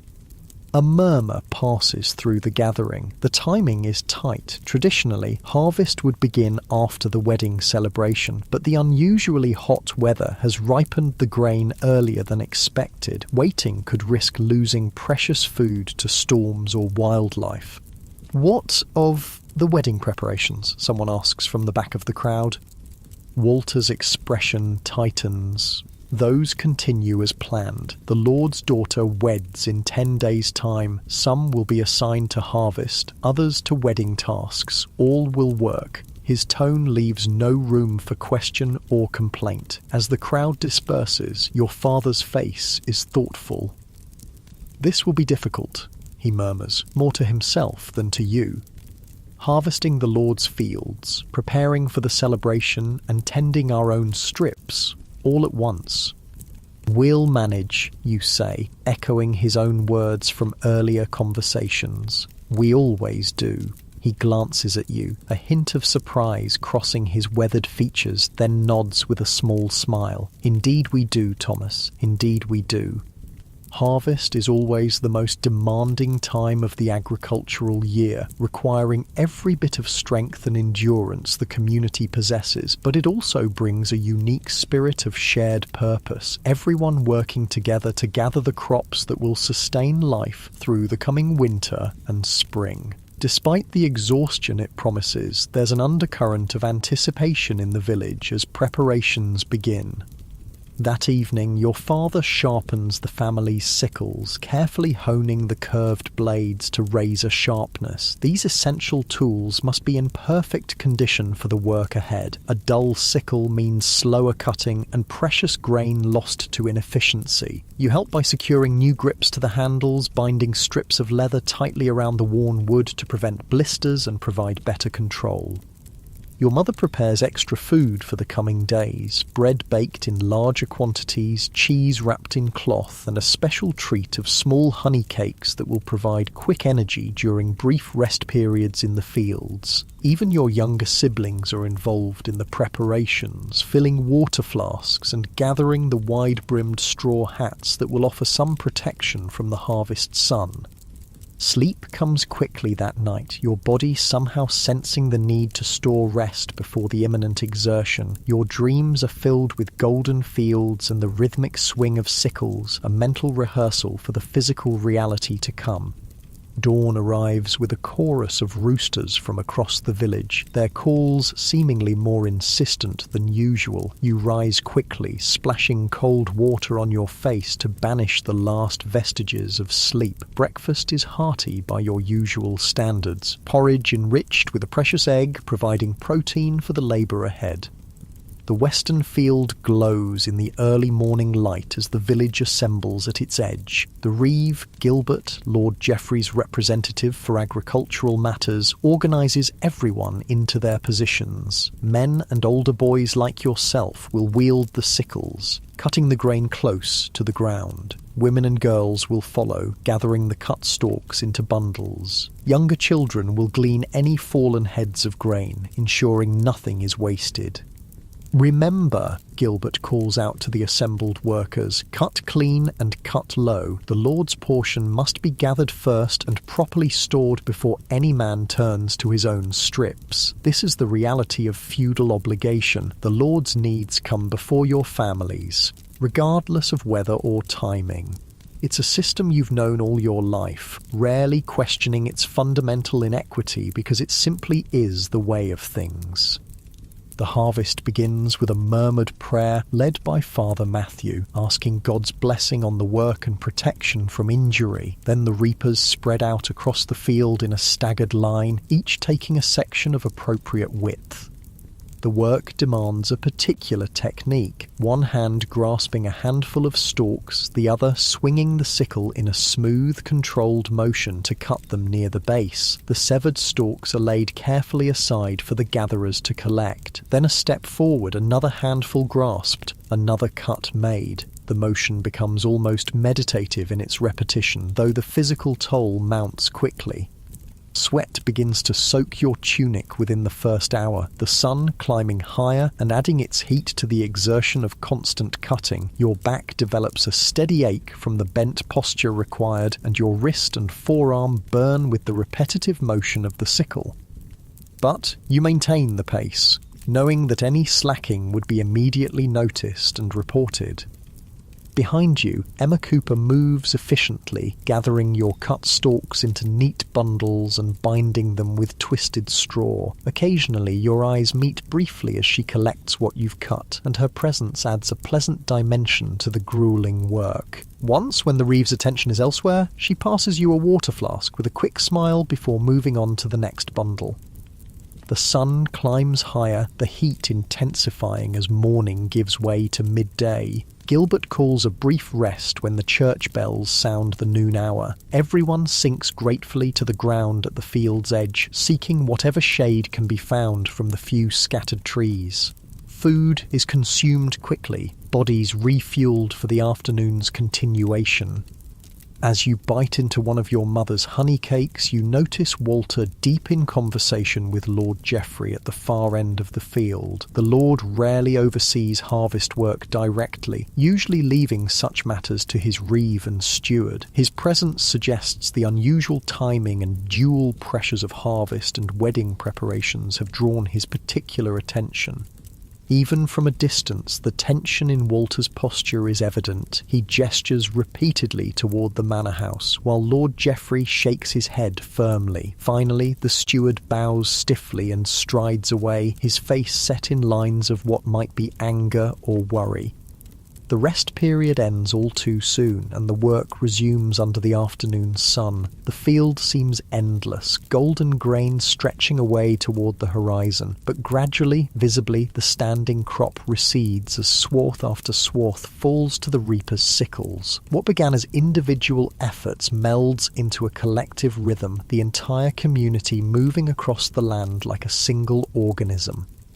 By the time the sun begins its descent toward the western hills, a significant portion of the field has been harvested. The cut grain stands in neat stooks, bundles arranged upright in circular formations to dry properly before being carried to the threshing floor. The sight brings a sense of accomplishment despite the bone-deep weariness that now affects every harvester. Gilbert finally calls an end to the day's work as the light begins to fade. "Good progress," he announces. "We continue at dawn tomorrow. Remember your positions." The walk home feels longer than usual, your legs heavy and your shoulders slumped with fatigue. But there's also satisfaction in the day's achievement, tangible evidence of productive labour in the harvested field behind you. Your mother has prepared a more substantial evening meal than usual, a recognition of the intense physical demands of harvest work. The pottage is thicker, with extra vegetables and small pieces of salt pork adding flavour and sustenance. There's fresh bread as well, still warm from baking. "How much did you cut today?" your father asks as you eat, his own weariness evident in the careful way he moves. "Nearly half of my assigned section," you reply. "Emma was gathering behind me. She works quickly." A knowing look passes between your parents at the mention of Emma's name, but neither comments directly. Instead, your father says, "The Cooper girl has been well taught by her mother. Efficiency in the field is as important as efficiency in the home." After the meal, there's little energy for the usual evening tasks. Your father checks the sickles, ensuring they're ready for tomorrow, while your mother prepares food for the next day. But conversation is minimal, everyone conserving strength for the days of harvest still ahead. Sleep comes instantly when you finally stretch out on your straw mattress, your body surrendering to exhaustion without resistance. The deep, dreamless rest of physical fatigue claims you completely. Dawn seems to arrive mere moments after you closed your eyes, though the night has passed in its usual hours. Every muscle protests as you rise, stiffness from yesterday's labour-making movement painful until you've stretched and warmed your body into reluctant cooperation. Breakfast is similar to yesterday's, sustaining food designed to provide energy for the morning's work. Your mother has risen even earlier than the rest of the family to ensure everything is prepared, her own contribution to the harvest effort equally essential though different in nature. The second day follows the pattern of the first: cutting, gathering, binding, stooking. The work is no less demanding, but your body begins to adapt, finding the rhythm more naturally. Efficiency improves as muscles remember their tasks despite the discomfort. By midday, news travels along the line of harvesters. Lord Geoffrey has decided to delay some of the wedding preparations to focus more hands on the harvest. The unusually hot summer has ripened the grain to the point where waiting even a few days could mean significant losses. The carpenter and his assistants have been reassigned to help with carting the grain, Robert tells you during the brief rest period. Even some of the household servants have been sent to the fields. This decision underscores the fundamental importance of the harvest to everyone in the manor, from the highest to the lowest. Food security transcends even social celebrations, no matter how significant. A lord with empty granaries is a lord whose power and position are compromised. The afternoon brings clouds gathering on the western horizon, thick, dark formations that suggest a summer storm approaching. The Reeve notices them too, his expression growing concerned as he consults with Gilbert. Soon, the order is passed down the line. Increase the pace. Focus on cutting rather than perfect stucking. The race against weather has begun. The entire harvesting crew responds to the urgency, movements becoming faster if somewhat less precise. Your sickle swings in quickening rhythm, hands grasping and cutting with practiced efficiency. Behind you, the gatherers bundle stalks more hastily, prioritising speed over the usual neat arrangements. The first distant rumble of thunder sounds when approximately 3/4 of the field has been cut. Gilbert's voice rises above the harvesting sounds. "Carts! Bring the carts forward! We'll take what's cut directly to the barn." This represents a change in the usual procedure. Normally, grain would be left in the field to dry for a day or two before being transported to the threshing floor, but the approaching storm has forced an adaptation, accepting the extra work of handling damper grain later, in exchange for ensuring it isn't soaked in the field. The ox-drawn carts lumber across the stubbled portions of the field, positioned strategically to minimise the distance bundles must be carried. A human chain forms, passing the heavy sheaves from the stooks to the carts with remarkable speed and coordination. You find yourself working alongside John Cooper in this effort, the physical strain creating a temporary equality between free tenant and serf. "You've good strength for your age," he comments during a brief pause as one filled cart departs and another takes its place, "and you work smart, not just hard." "Thank you, sir," you respond, the compliment warming you despite the pressing circumstances. "My father has taught me well." "Indeed he has." John's weathered face shows a moment of consideration before he adds, "When harvest is done, come by our cottage. I've a matter to discuss with you and your father." Before you can respond, the next cart arrives and the work demands full attention once more, but the invitation lingers in your mind, raising questions and possibilities that momentarily distract from the physical labour. The storm draws closer, lightning now visible in the distance and thunder following more quickly after each flash. The workers move with increasing urgency, racing to salvage as much grain as possible before the rain begins. You're loading one of the final carts when the first heavy drops begin to fall, fat, cold splashes that promise the downpour to come. Gilbert calls out final instructions, directing the remaining workers to secure what they can and then seek shelter. The rain intensifies rapidly, soaking through your tunic within moments. The last sheaves are tossed haphazardly onto carts, with the focus now entirely on quantity rather than careful arrangement. As the final loaded cart lurches toward the barn, pulled by straining oxen through increasingly muddy ground, the harvesters make their own hasty departures, some toward the manor outbuildings, others toward the village. You run alongside your father, the rain now falling in sheets that limit visibility to a few yards ahead. Water streams down your face, and your sodden clothing clings uncomfortably to your skin. But there's exhilaration mixed with the discomfort. The bulk of the harvest has been secured, saved from the storm by the community's collective effort. Rather than continuing all the way to your cottage, you both seek closer shelter in the village church, as do many others from the harvesting crew. The stone building offers immediate relief from the driving rain, though its interior is dim with only a few candles burning near the altar.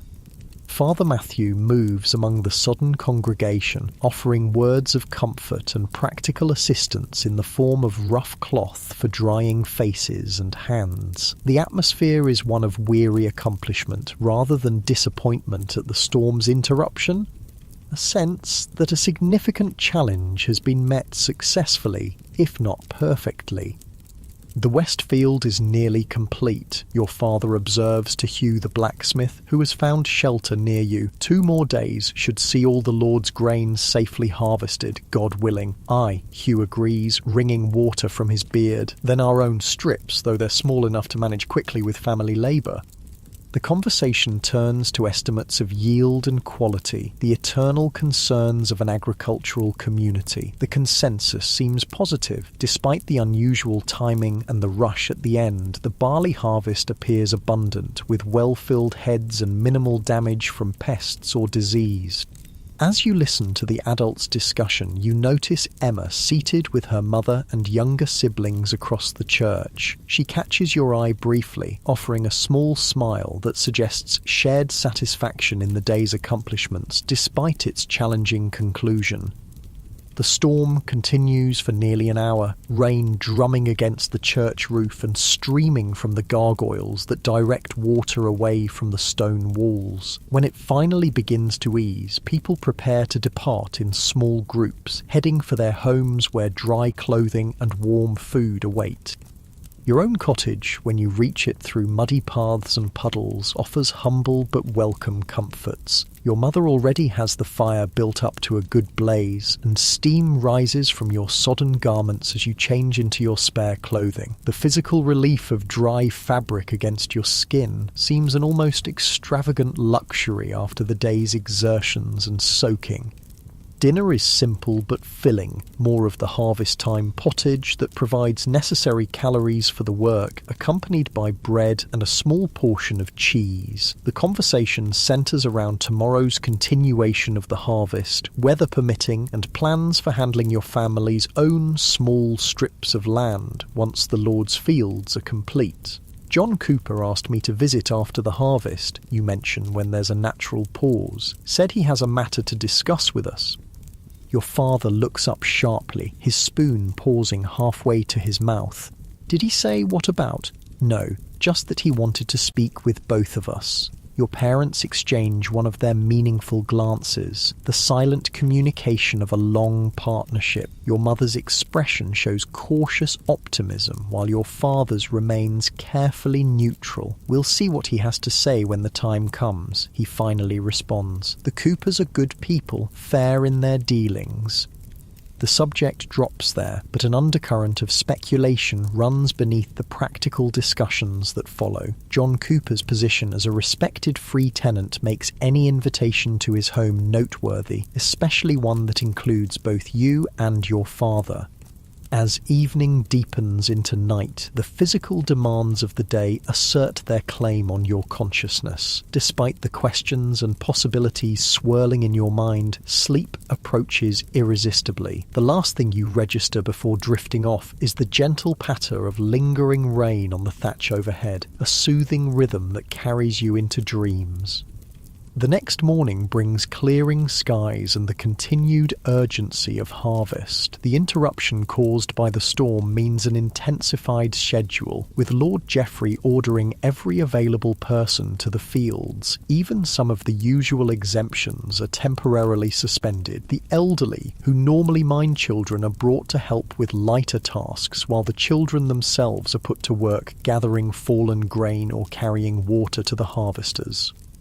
Work in the rain-soaked field is messier and more difficult than before. The ground has turned muddy, making footing uncertain and adding the weight of clinging soil to boots already heavy with water. The remaining standing grain is partially flattened in places, requiring more careful cutting to salvage what can be saved.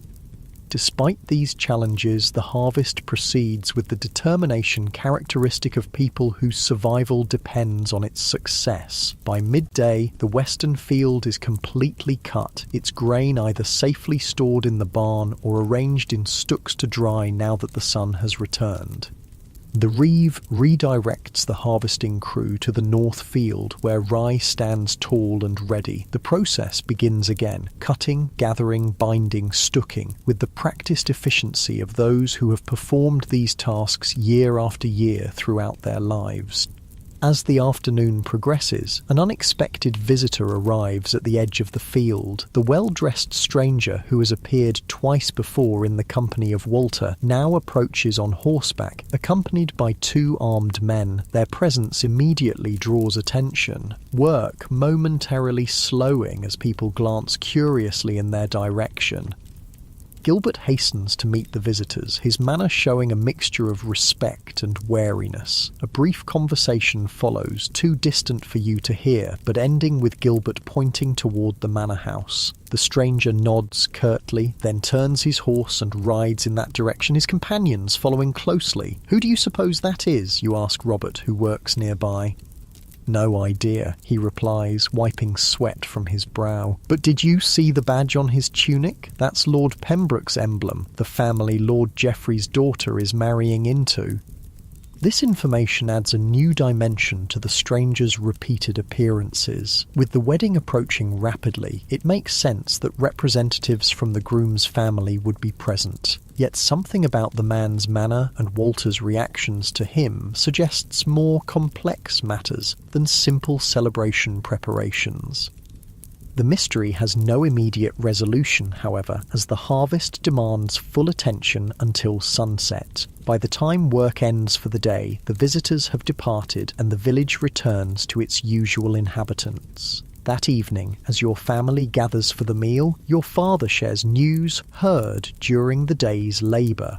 The wedding has been postponed by 3 days, he announces. Lord Geoffrey sent word this afternoon. The ceremony will now take place after the completion of harvest. "A wise decision," your mother comments, serving the pottage, though I wonder how the bride feels about the delay. "Noble marriages are arrangements of property and alliance more than matters of feeling," your father responds, with the practical wisdom of his class. A few days' postponement changes nothing of importance. For the common folk of the village, the delay means a brief respite from the dual pressures of harvest and wedding preparations. The focus can remain singularly on gathering the crops while weather permits, with celebration duties to follow afterward. Later, as darkness settles over the village and your family prepares for sleep, a knock sounds at the cottage door. An unusual occurrence at this hour, your father answers cautiously, then steps back to admit Father Matthew, whose presence at this time suggests matters of significance. "Forgive the late intrusion," the priest says, declining the offered seat with a small gesture. "I bring word from the manor. Lord Geoffrey requests additional workers for a special harvest tomorrow, the new wheat field near the river that was planted as an experiment in spring." This request represents an additional burden beyond the already strenuous harvest schedule, but refusal is not a realistic option. Your father nods his understanding. "How many workers?" "One strong person from each household," Father Matthew replies. "Those with special skills in reaping are particularly requested." Your father glances toward you, consideration in his expression. "You're young, but have demonstrated good technique with the sickle during the current harvest." After a moment, he turns back to the priest. "Thomas will go. He has a steady hand and works carefully." Father Matthew nods approval. "Good. The work begins at first light, at the river field. The steward will direct operations." He departs shortly afterward, continuing his rounds to other households with the same message. Being selected for this special harvest carries both honour and burden. The experimental wheat field represents Lord Geoffrey's interest in agricultural innovation, a small plot planted with new seed obtained at considerable expense from a merchant with continental connections. Its success or failure could influence future planting decisions for the entire manor. "You must take particular care tomorrow," your father advises as you check your sickle one final time before sleep. "This wheat is precious to the Lord. Cut clean and low and handle the sheaves gently." "I will," you promise, understanding the responsibility being placed on you. "Should I take our best sickle?" He nods, handing you the tool with the newest blade, a valuable item in your household's limited collection of metal implements. "Sharpen it again in the morning before you leave." That night, your sleep is lighter than usual, your mind processing the day's events and preparing for tomorrow's special task. Dreams come in fragments, fields of golden grain, John Cooper's cryptic invitation, the stranger with Lord Pembroke's badge, Walter's furtive behaviour. All these elements swirl together, creating a sense of standing at some undefined crossroads where decisions yet unmade will shape the path ahead. Dawn arrives with clear skies, favourable weather for the special harvest. You rise quietly, careful not to disturb your still sleeping brothers, and sharpen the sickle as instructed. The blade gleams in the early light as you test its edge with careful fingers, finding it satisfyingly keen. Breakfast is solitary, a piece of bread and a small cup of ale, before you set out for the river field. The morning air feels crisp against your face, carrying the particular scent that marks the transition from summer to early autumn. Though the sun still holds warmth, there's a subtle change in quality, a reminder that the season is turning inexorably toward harvest's end and the preparations for winter that will follow. As you walk the path beside the meandering river, your mind turns again to John Cooper's invitation and what it might signify. Could it relate to Emma, to some opportunity for work or advancement? The possibilities are both exciting and slightly intimidating, representing potential changes to the stable pattern of your existence.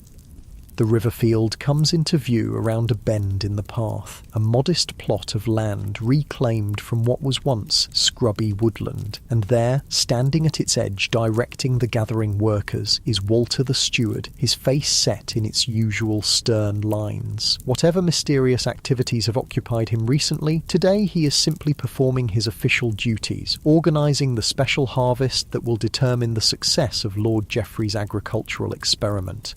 As you take your place among the selected reapers, the familiar rhythm of harvest work beckons once more. The weight of the sickle in your hand, the golden grain waiting to be cut, the community of labourers united in purpose despite differences in status and circumstance.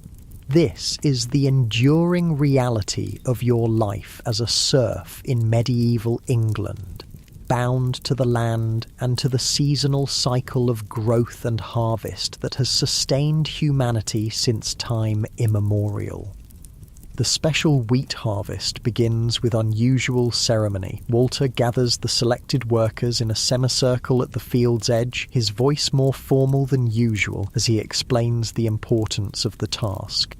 This wheat comes from seeds brought from lands far to the east, he tells the assembled harvesters. It ripens earlier and may yield more grain than our traditional varieties. Lord Geoffrey has invested considerable wealth in this experiment. The success or failure of today's harvest will determine whether these new seeds are planted more widely next spring.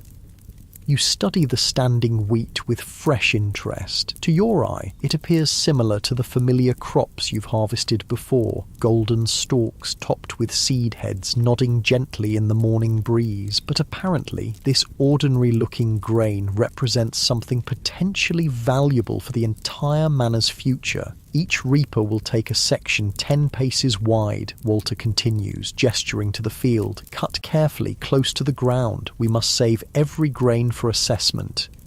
The steward assigns positions, placing you near the centre of the field where the wheat appears particularly thick and healthy. Pride mingles with nervousness as you realise you've been given one of the more important sections, a recognition of your demonstrated skill during the main harvest.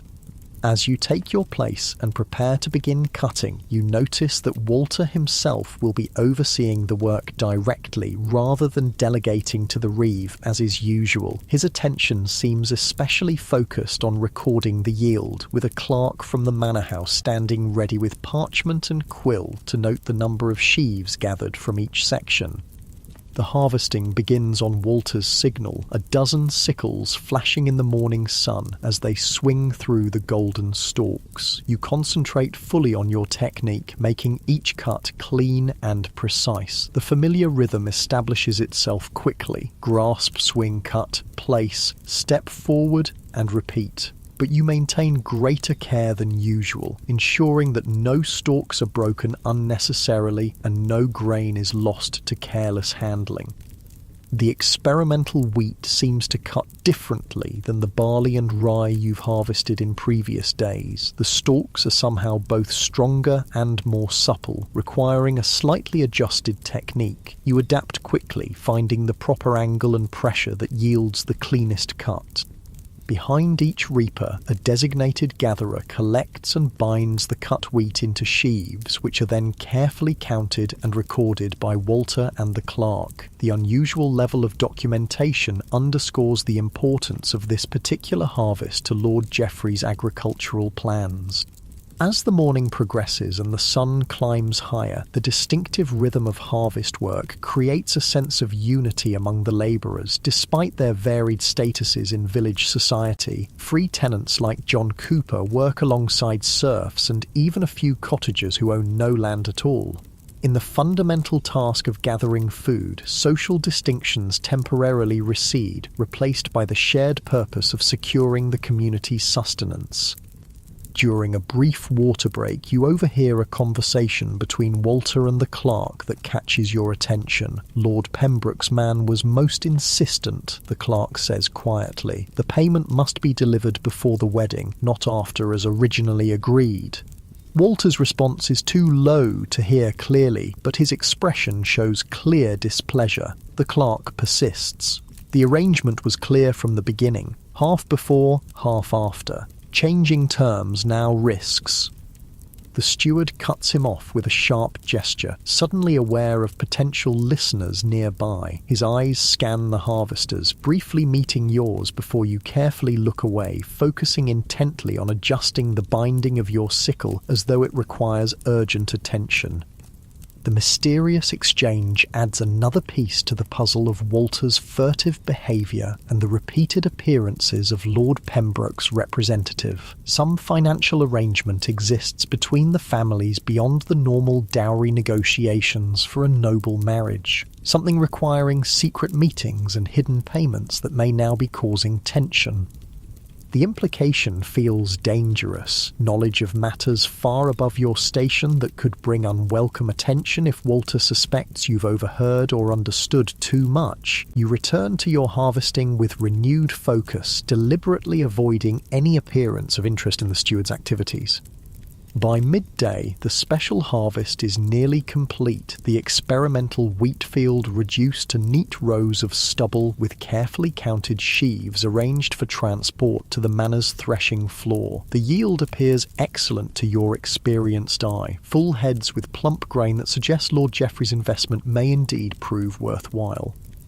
Walter seems pleased as well, his stern countenance relaxing slightly as he reviews the tally with the clerk. Better than expected, you overhear him comment. The Lord will be satisfied with this result. As the final sheaves are loaded onto carts for transport, Walter addresses the harvesters once more.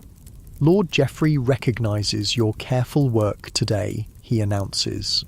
Each household represented will receive an extra loaf from the manor's bakehouse this evening and a jug of ale. This unexpected generosity, modest though it is, raises approving murmurs among the workers. Such tangible recognition of service is rare and therefore particularly appreciated. It suggests that the experimental wheat harvest has indeed been successful, perhaps exceeding Lord Geoffrey's expectations. With the special harvest complete before midday, you're directed to rejoin the main harvesting crew in the north field for the afternoon. The regular rhythm of the larger harvest resumes, though your arms and back already feel the strain of the morning's careful work. The day stretches long, the sun beating down as rye falls to the sickles in swath after swath. By the time the work ends at dusk, every muscle in your body aches with familiar harvest time weariness, but there's also satisfaction in the visible progress, field after field transformed from standing grain to orderly stooks and filled barns. The fundamental work of securing food for the coming year advances steadily despite complications of weather and timing. The The promised reward from Lord Geoffrey awaits when you return to the village, a fresh loaf of fine white bread made with flour from the manor's store rather than the coarser grain that forms your usual fare, and a clay jug of ale stronger and clearer than the homemade variety. These small luxuries make the evening meal particularly satisfying, a welcome recognition of your contribution to the special harvest. As your family gathers around the fire, enjoying the unexpected bounty, your father shares news heard during the afternoon's work. The main harvest should be complete in 3 more days if the weather holds, he reports, then a single day for the Lord's wedding celebration, and we can turn to our own strips. Will there be enough time before the rains come? Your mother asks, the practical concern of a farmer's wife who knows how quickly autumn weather can turn. Your father nods confidently. Our plots are small enough to manage quickly once we can give them full attention, and John Cooper has offered the use of his spare sickle for Will, so we'll have 3 cutting at once. This mention of John Cooper reminds you of the pending invitation to visit his cottage after the harvest. Do you think he'll still want to speak with us, given how busy everyone will be with their own harvesting? You ask. If John Cooper says he wishes to speak, he means it, your father answers. The man doesn't make idle invitations. The subject drops there, but remains present in the undercurrents of family conversation throughout the evening. Whatever John Cooper wishes to discuss, it clearly holds enough importance to occupy your parents' thoughts despite the pressing concerns of harvest time. The next 3 days pass in the relentless rhythm of harvest work, cutting, gathering, binding, stooking, carting. The weather remains favourable, with clear skies and moderate temperatures ideal for the task. Gradually, field after field falls to the harvester's sickles, Lord Geoffrey's crops secured for the coming year. Throughout this period, preparations for the wedding continue alongside the agricultural labour. Hunting parties bring in deer and boar from the forest to supplement the manor's stores of meat. The brewhouse works at full capacity, producing ale and beer in quantity sufficient for the anticipated festivities. Baking begins in the manor's kitchen, with loaves of fine white bread and pastries made with precious sugar and spices imported at great expense. On the final day of the main harvest, as the last sheaves are being loaded onto carts, Walter makes an announcement to the assembled workers. Lord Geoffrey extends his thanks for your diligent service, the steward declares. The harvest has been bountiful and the granaries are well filled. Tomorrow all are invited to attend the wedding celebration of Lady Eleanor to Sir William of Pembroke. Following the ceremony, in the church, there will be feasting on the village green with meat and ale provided by the Lord's generosity. This news is received with genuine enthusiasm, despite the exhaustion of harvest work. A noble wedding represents a rare opportunity for communal celebration and better food than most villagers see from one season to the next. Even those too tired to fully appreciate the prospect of dancing and games can look forward to the feast itself. That evening, as your family prepares for sleep, there's an air of anticipation that temporarily overshadows the bone-deep weariness of harvest labour. Your mother inspects your better tunic, making a few quick repairs to ensure it's suitable for the important occasion. Your younger siblings chatter excitedly about the promised treats and entertainments, their imaginations fired by stories of previous celebrations from older villagers. For your own part, thoughts of Emma Cooper and the potential significance of her father's invitation compete with curiosity about the wedding festivities. Tomorrow represents a pivotal day, not just for Lady Eleanor and her noble bridegroom, but perhaps for your own future as well. Sleep comes despite these thoughts. Your body's need for rest, overwhelming mental activity after days of intense physical labour. The darkness of the cottage, broken only by the dying embers of the fire, enfolds your family in its peaceful embrace. Wedding day dawns bright and clear, as though the weather itself acknowledges the importance of the occasion. The church bells begin ringing earlier than usual, calling the villagers not to work, but to celebration. There's a different energy in the air, a collective release of tension after the crucial harvest period, combined with the special excitement of witnessing an event that will be remembered and discussed for years to come. Your family dresses in their best clothing, simple garments compared to what will be worn by the nobility, but clean and carefully maintained for such occasions. Your father wears a tunic of undyed wool that your mother woven herself, while she has added a colourful, embroidered band to the neckline of her own best dress. Your brothers have been scrubbed until their faces shine, and even little Mary wears a small flower crown that your mother wove from late-blooming daisies. The village green has been transformed overnight. Trestle tables stand in long rows, covered with cloths and set with wooden platters. A whole ox turns slowly on a spit over a great fire pit tended by the manor's cooks. Barrels of ale are positioned strategically, ready to be tapped when the feasting begins. Colourful banners hang from poles set around the area, displaying the heraldic symbols of both Lord Geoffrey's family and the Pembrokes. Your attention is caught by a flash of colour near the church. Emma Cooper walking with her family, wearing a dress of blue-dyed wool that makes her stand out among the mostly earth-toned garments of the villagers. A wreath of small flowers crowns her dark hair, and even from a distance you can see that she's wearing a necklace, perhaps a string of simple glass beads, a treasured possession for a young woman of her station. The church is too small to accommodate everyone for the ceremony itself. Lord Geoffrey's family and guests, along with the more prominent villagers, including the Coopers, will witness the exchange of vows inside the stone building. The remainder of the community, including your family, waits outside, crowding around the open doorway to catch glimpses of the proceedings. The bride arrives in a small procession from the manor house, Lady Eleanor resplendent in a gown of deep green silk embroidered with silver thread. Her long hair flows loose beneath a delicate circlet of silver, signifying her unmarried state for the last time. Beside her walks Lord Geoffrey, his usual practical attire replaced by fine clothing that befits his rank and the importance of the occasion. A murmur of appreciation passes through the gathered villagers. Though the lives of the nobility seem remote from daily concerns of serfs and peasants, there's genuine affection for Lady Eleanor, who has grown up in their midst and is known for her kindness during the previous winter's hardship when she personally distributed food from the manor's stores to the most vulnerable households.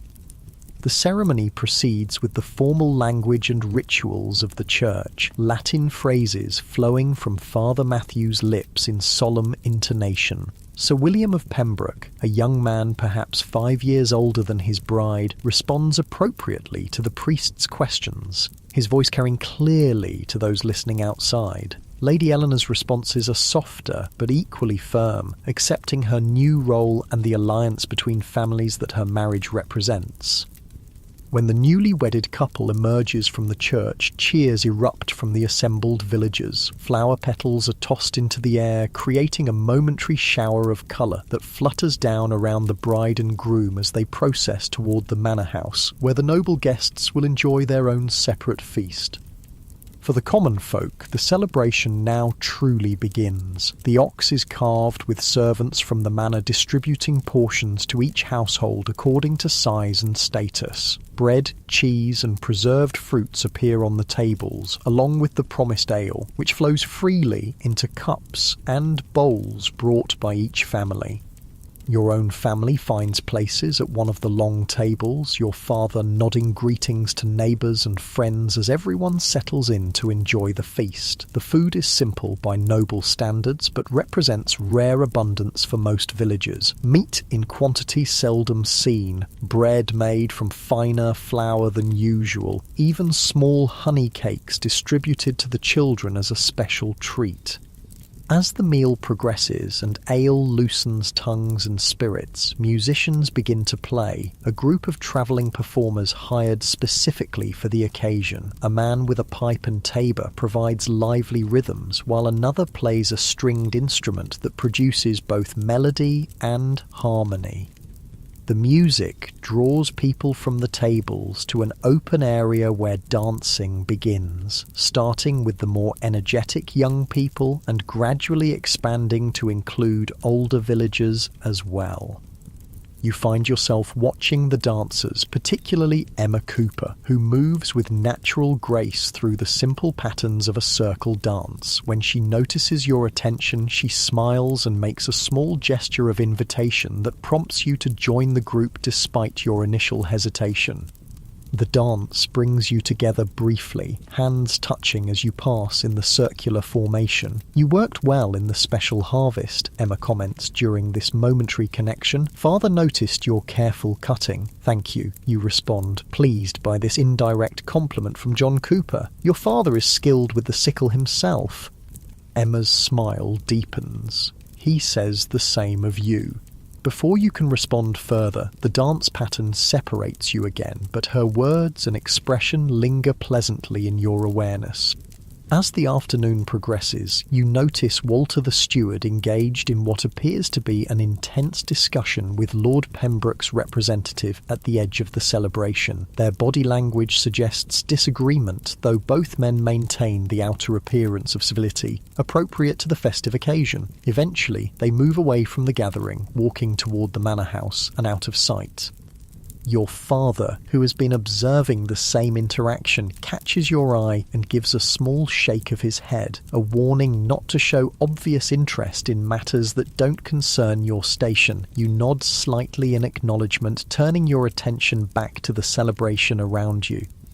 The feast and dancing continue into the early evening, the atmosphere growing increasingly relaxed as ale flows and the day's warmth gives way to the cooler air of approaching dusk. Children run in excited groups between the tables, older villagers exchange news and gossip, and young people find opportunities for conversation and flirtation within the acceptable boundaries of community supervision.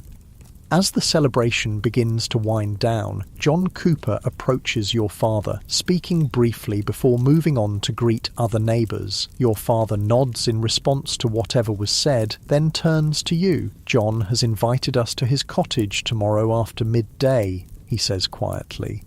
Once the morning's work on our own strips is complete. Did he say what he wishes to discuss? You ask, curiosity rising once more. No, but his manner was positive. We'll know soon enough. Your father's expression remains carefully neutral, though you sense an undercurrent of cautious optimism in his tone. The remainder of the evening passes in pleasant weariness, the combination of good food, ale, and social interaction creating a mellow mood throughout the community. By the time your family returns to your cottage, even the youngest children are ready for sleep, their excitement finally overcome by tiredness. You lie on your straw mattress, listening to the gentle breathing of your brothers, your mind reviewing the day's events, the wedding ceremony, the feast, the dancing with Emma, and most intriguingly, the confirmed invitation from John Cooper. These thoughts gradually dissolve into the deeper waters of sleep, your body surrendering to rest in preparation for tomorrow's continuation of the harvest cycle, this time focusing on your family's own small strips of land. Morning comes with the familiar pattern of awakening, eating a simple breakfast and preparing for field work, but there's a different quality to the day, the satisfaction of turning attention to your family's own crops after fulfilling obligations to the manor, combined with anticipation of the afternoon's mysterious meeting with John Cooper. The work on your strips proceeds efficiently, 3 sickles moving in coordinated rhythm as you, your father, and Will, wielding John Cooper's borrowed tool, cut the ripened barley. Your mother and younger siblings follow behind, gathering and binding the sheaves. The area is small compared to the manor's great fields, just enough to supplement the portion you receive for your labour service and help carry the family through the winter months. By midday, nearly half the crop has been cut, a satisfying achievement that allows for the planned visit to the Cooper household without compromising the harvest schedule. Your father checks the position of the sun, then nods decisively. "Time to clean ourselves up a bit," he says. "We don't want to appear before John Cooper looking like we've been rolling in the fields, even if that's precisely what we've been doing." This small joke, rare from your usually serious father, indicates his good mood, despite the uncertainty of the upcoming meeting. You both wash hands and faces at the rain barrel behind your cottage and change into relatively clean tunics kept for such occasions. The Cooper home stands apart from the cluster of serf cottages located on the other side of the village green near the smithy. It's larger than your family's dwelling, with a proper wooden floor rather than packed earth and glass in one of its windows, a significant luxury that reflects the family's status as free tenants rather than bound serfs.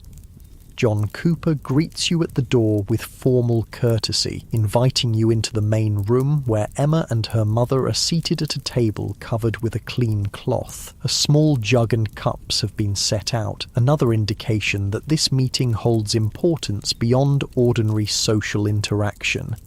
"Please, sit," John invites, gesturing to stools placed across from his wife and daughter. As you and your father take the offered seats, Emma offers a small smile of greeting, though her expression suggests she's as curious about the purpose of this gathering as you are. John pours a dark liquid from the jug into the cups. Not ale, but something else, perhaps the cider that the Cooper family is known to make particularly well. Once everyone has been served, he settles onto his own stool and clears his throat slightly. "Thomas has shown himself to be a young man of good character and considerable skill," he begins, addressing your father but glancing briefly in your direction. "His work during the harvest demonstrated care and diligence beyond his years." Your father nods acknowledgement of the compliment but remains silent, waiting for John to continue. "As you know, I've been considering taking on an apprentice for some time," John continues, "someone to learn the trade of wheel making alongside my work as a tenant farmer."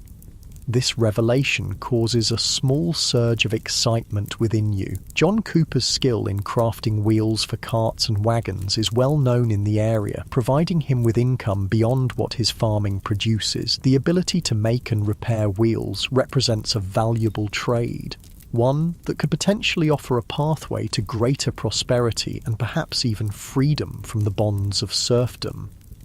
"I believe Thomas has the aptitude and character for such training," John states directly. "With your permission, I would like to offer him apprenticeship beginning after Michaelmas." The proposal hangs in the air for a moment, its significance expanding to fill the room.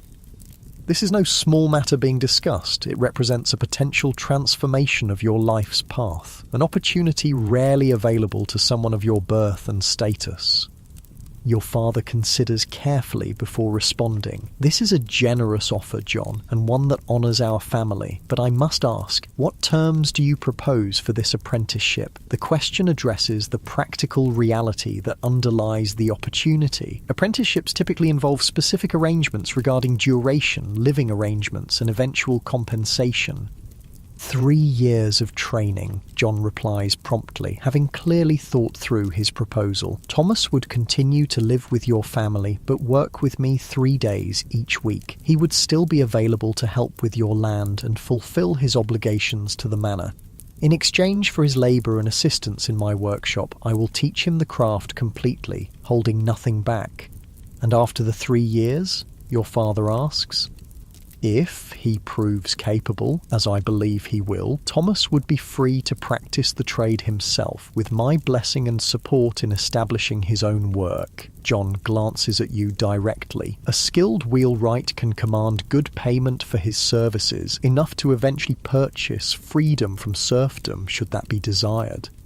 This last statement brings the full significance of the offer into sharp focus. John Cooper is not merely proposing to teach you a craft, he's offering a potential path to changing your fundamental status in society, from bound serf to free craftsman. It's an opportunity that comes to very few in your position, one that could alter not just your own future, but potentially that of your entire family. Your father's expression remains carefully controlled, but you can see the impact of John's words in the slight straightening of his posture and the momentary tightening of his hands on his knees. "This is a matter that requires family discussion," he says finally, "but speaking for myself, I'm inclined to accept with gratitude, provided Thomas himself wishes it." All eyes turn to you, waiting for your response. The moment feels weighty with possibility and change. You glance briefly at Emma, whose encouraging smile suggests she already knew of her father's intentions and approves of them. "I would be honoured to learn from you, sir," you say to John, your voice steady despite the emotion behind the words. "And I would work hard to prove worthy of the opportunity." John nods, satisfaction evident in his expression. "Good, then we shall consider it settled, pending your family's final decision." He raises his cup slightly. "To new beginnings, God willing." The conversation shifts to more specific details, when the apprenticeship would begin exactly, what initial tasks would be involved, how the schedule would be arranged around existing obligations. Throughout the discussion, you're aware of Emma's presence across the table, her occasional contributions to the conversation offering glimpses of intelligence and practical knowledge that complement her father's expertise. As the meeting concludes and you prepare to leave, John mentions one additional point. "Lord Geoffrey has approved this arrangement should you accept it. I spoke with him before the wedding." This information adds another dimension to the offer. For a serf to take on training or work beyond the manor's immediate needs requires the Lord's permission. That John has already secured this approval demonstrates both his respect for proper procedure and his serious intention regarding the apprenticeship.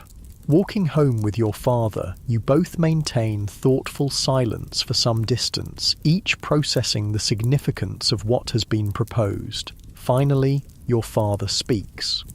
"This is a rare opportunity, Thomas, one that could change much for you and perhaps for our family in time." "I understand," you respond. "Do you think Mother will approve?" A small smile touches your father's lips. Your mother has suspected something of this nature might be coming. "The Coopers have shown particular interest in you these past months. I believe she will be well pleased." The conversation turns to practical considerations, how your new responsibilities would be balanced with existing ones, what the apprenticeship might eventually mean for your prospects, the possibilities that might open if you prove skilled at the craft.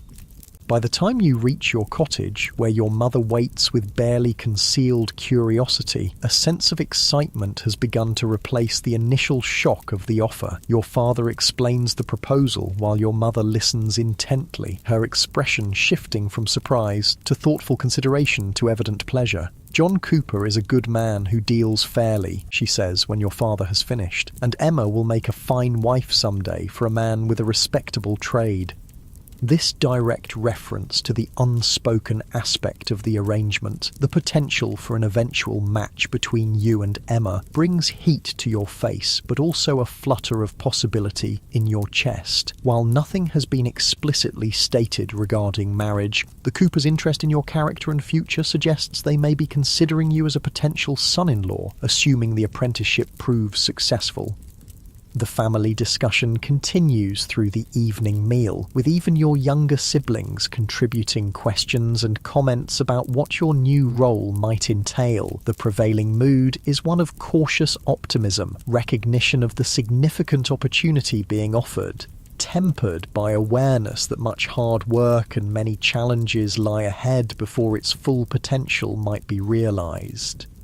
That night, as you lie on your familiar straw mattress, perhaps for one of the last times as simply a serf rather than an apprentice wheelwright, your mind fills with images of possible futures, working wood with skilled hands, earning respect for craftsmanship, perhaps eventually establishing a household of your own, with Emma Cooper as its mistress. These pleasant visions carry you towards sleep, the immediate concerns of harvest and manor obligations temporarily overshadowed by longer-term possibilities. Your breathing slows, your body relaxes, and gradually consciousness gives way to dreams filled with turning wheels and paths leading toward horizons yet unexplored.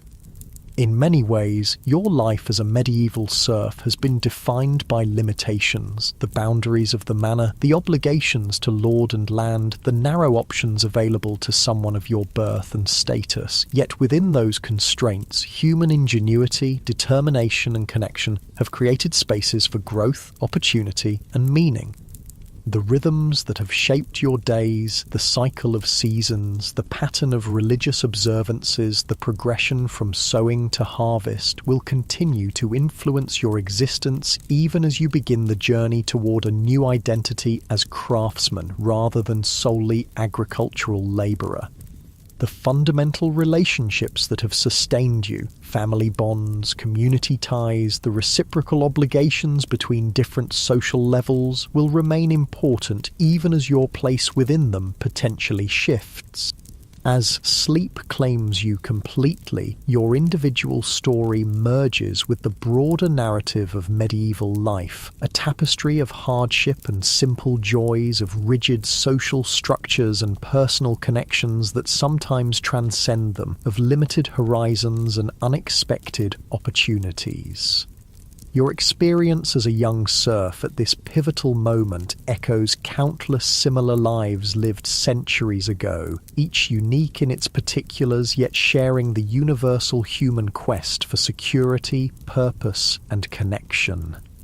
The medieval world, for all its differences from our own, contained the same essential human elements: work and rest, struggle and celebration, constraint and possibility. In understanding the texture of daily life in that distant time, we glimpse not only the differences that separate us from our ancestors, but also the commonalities that bind us to them across the centuries.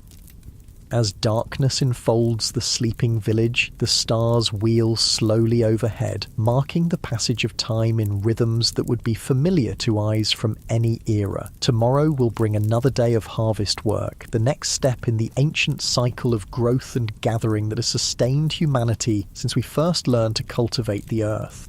And for you, it will bring the continuation of a personal journey that, while shaped by the specific conditions of medieval serfdom, reflects the universal human experience of finding one's path within the circumstances life provides. Sleep now and dream of wheels turning toward new horizons.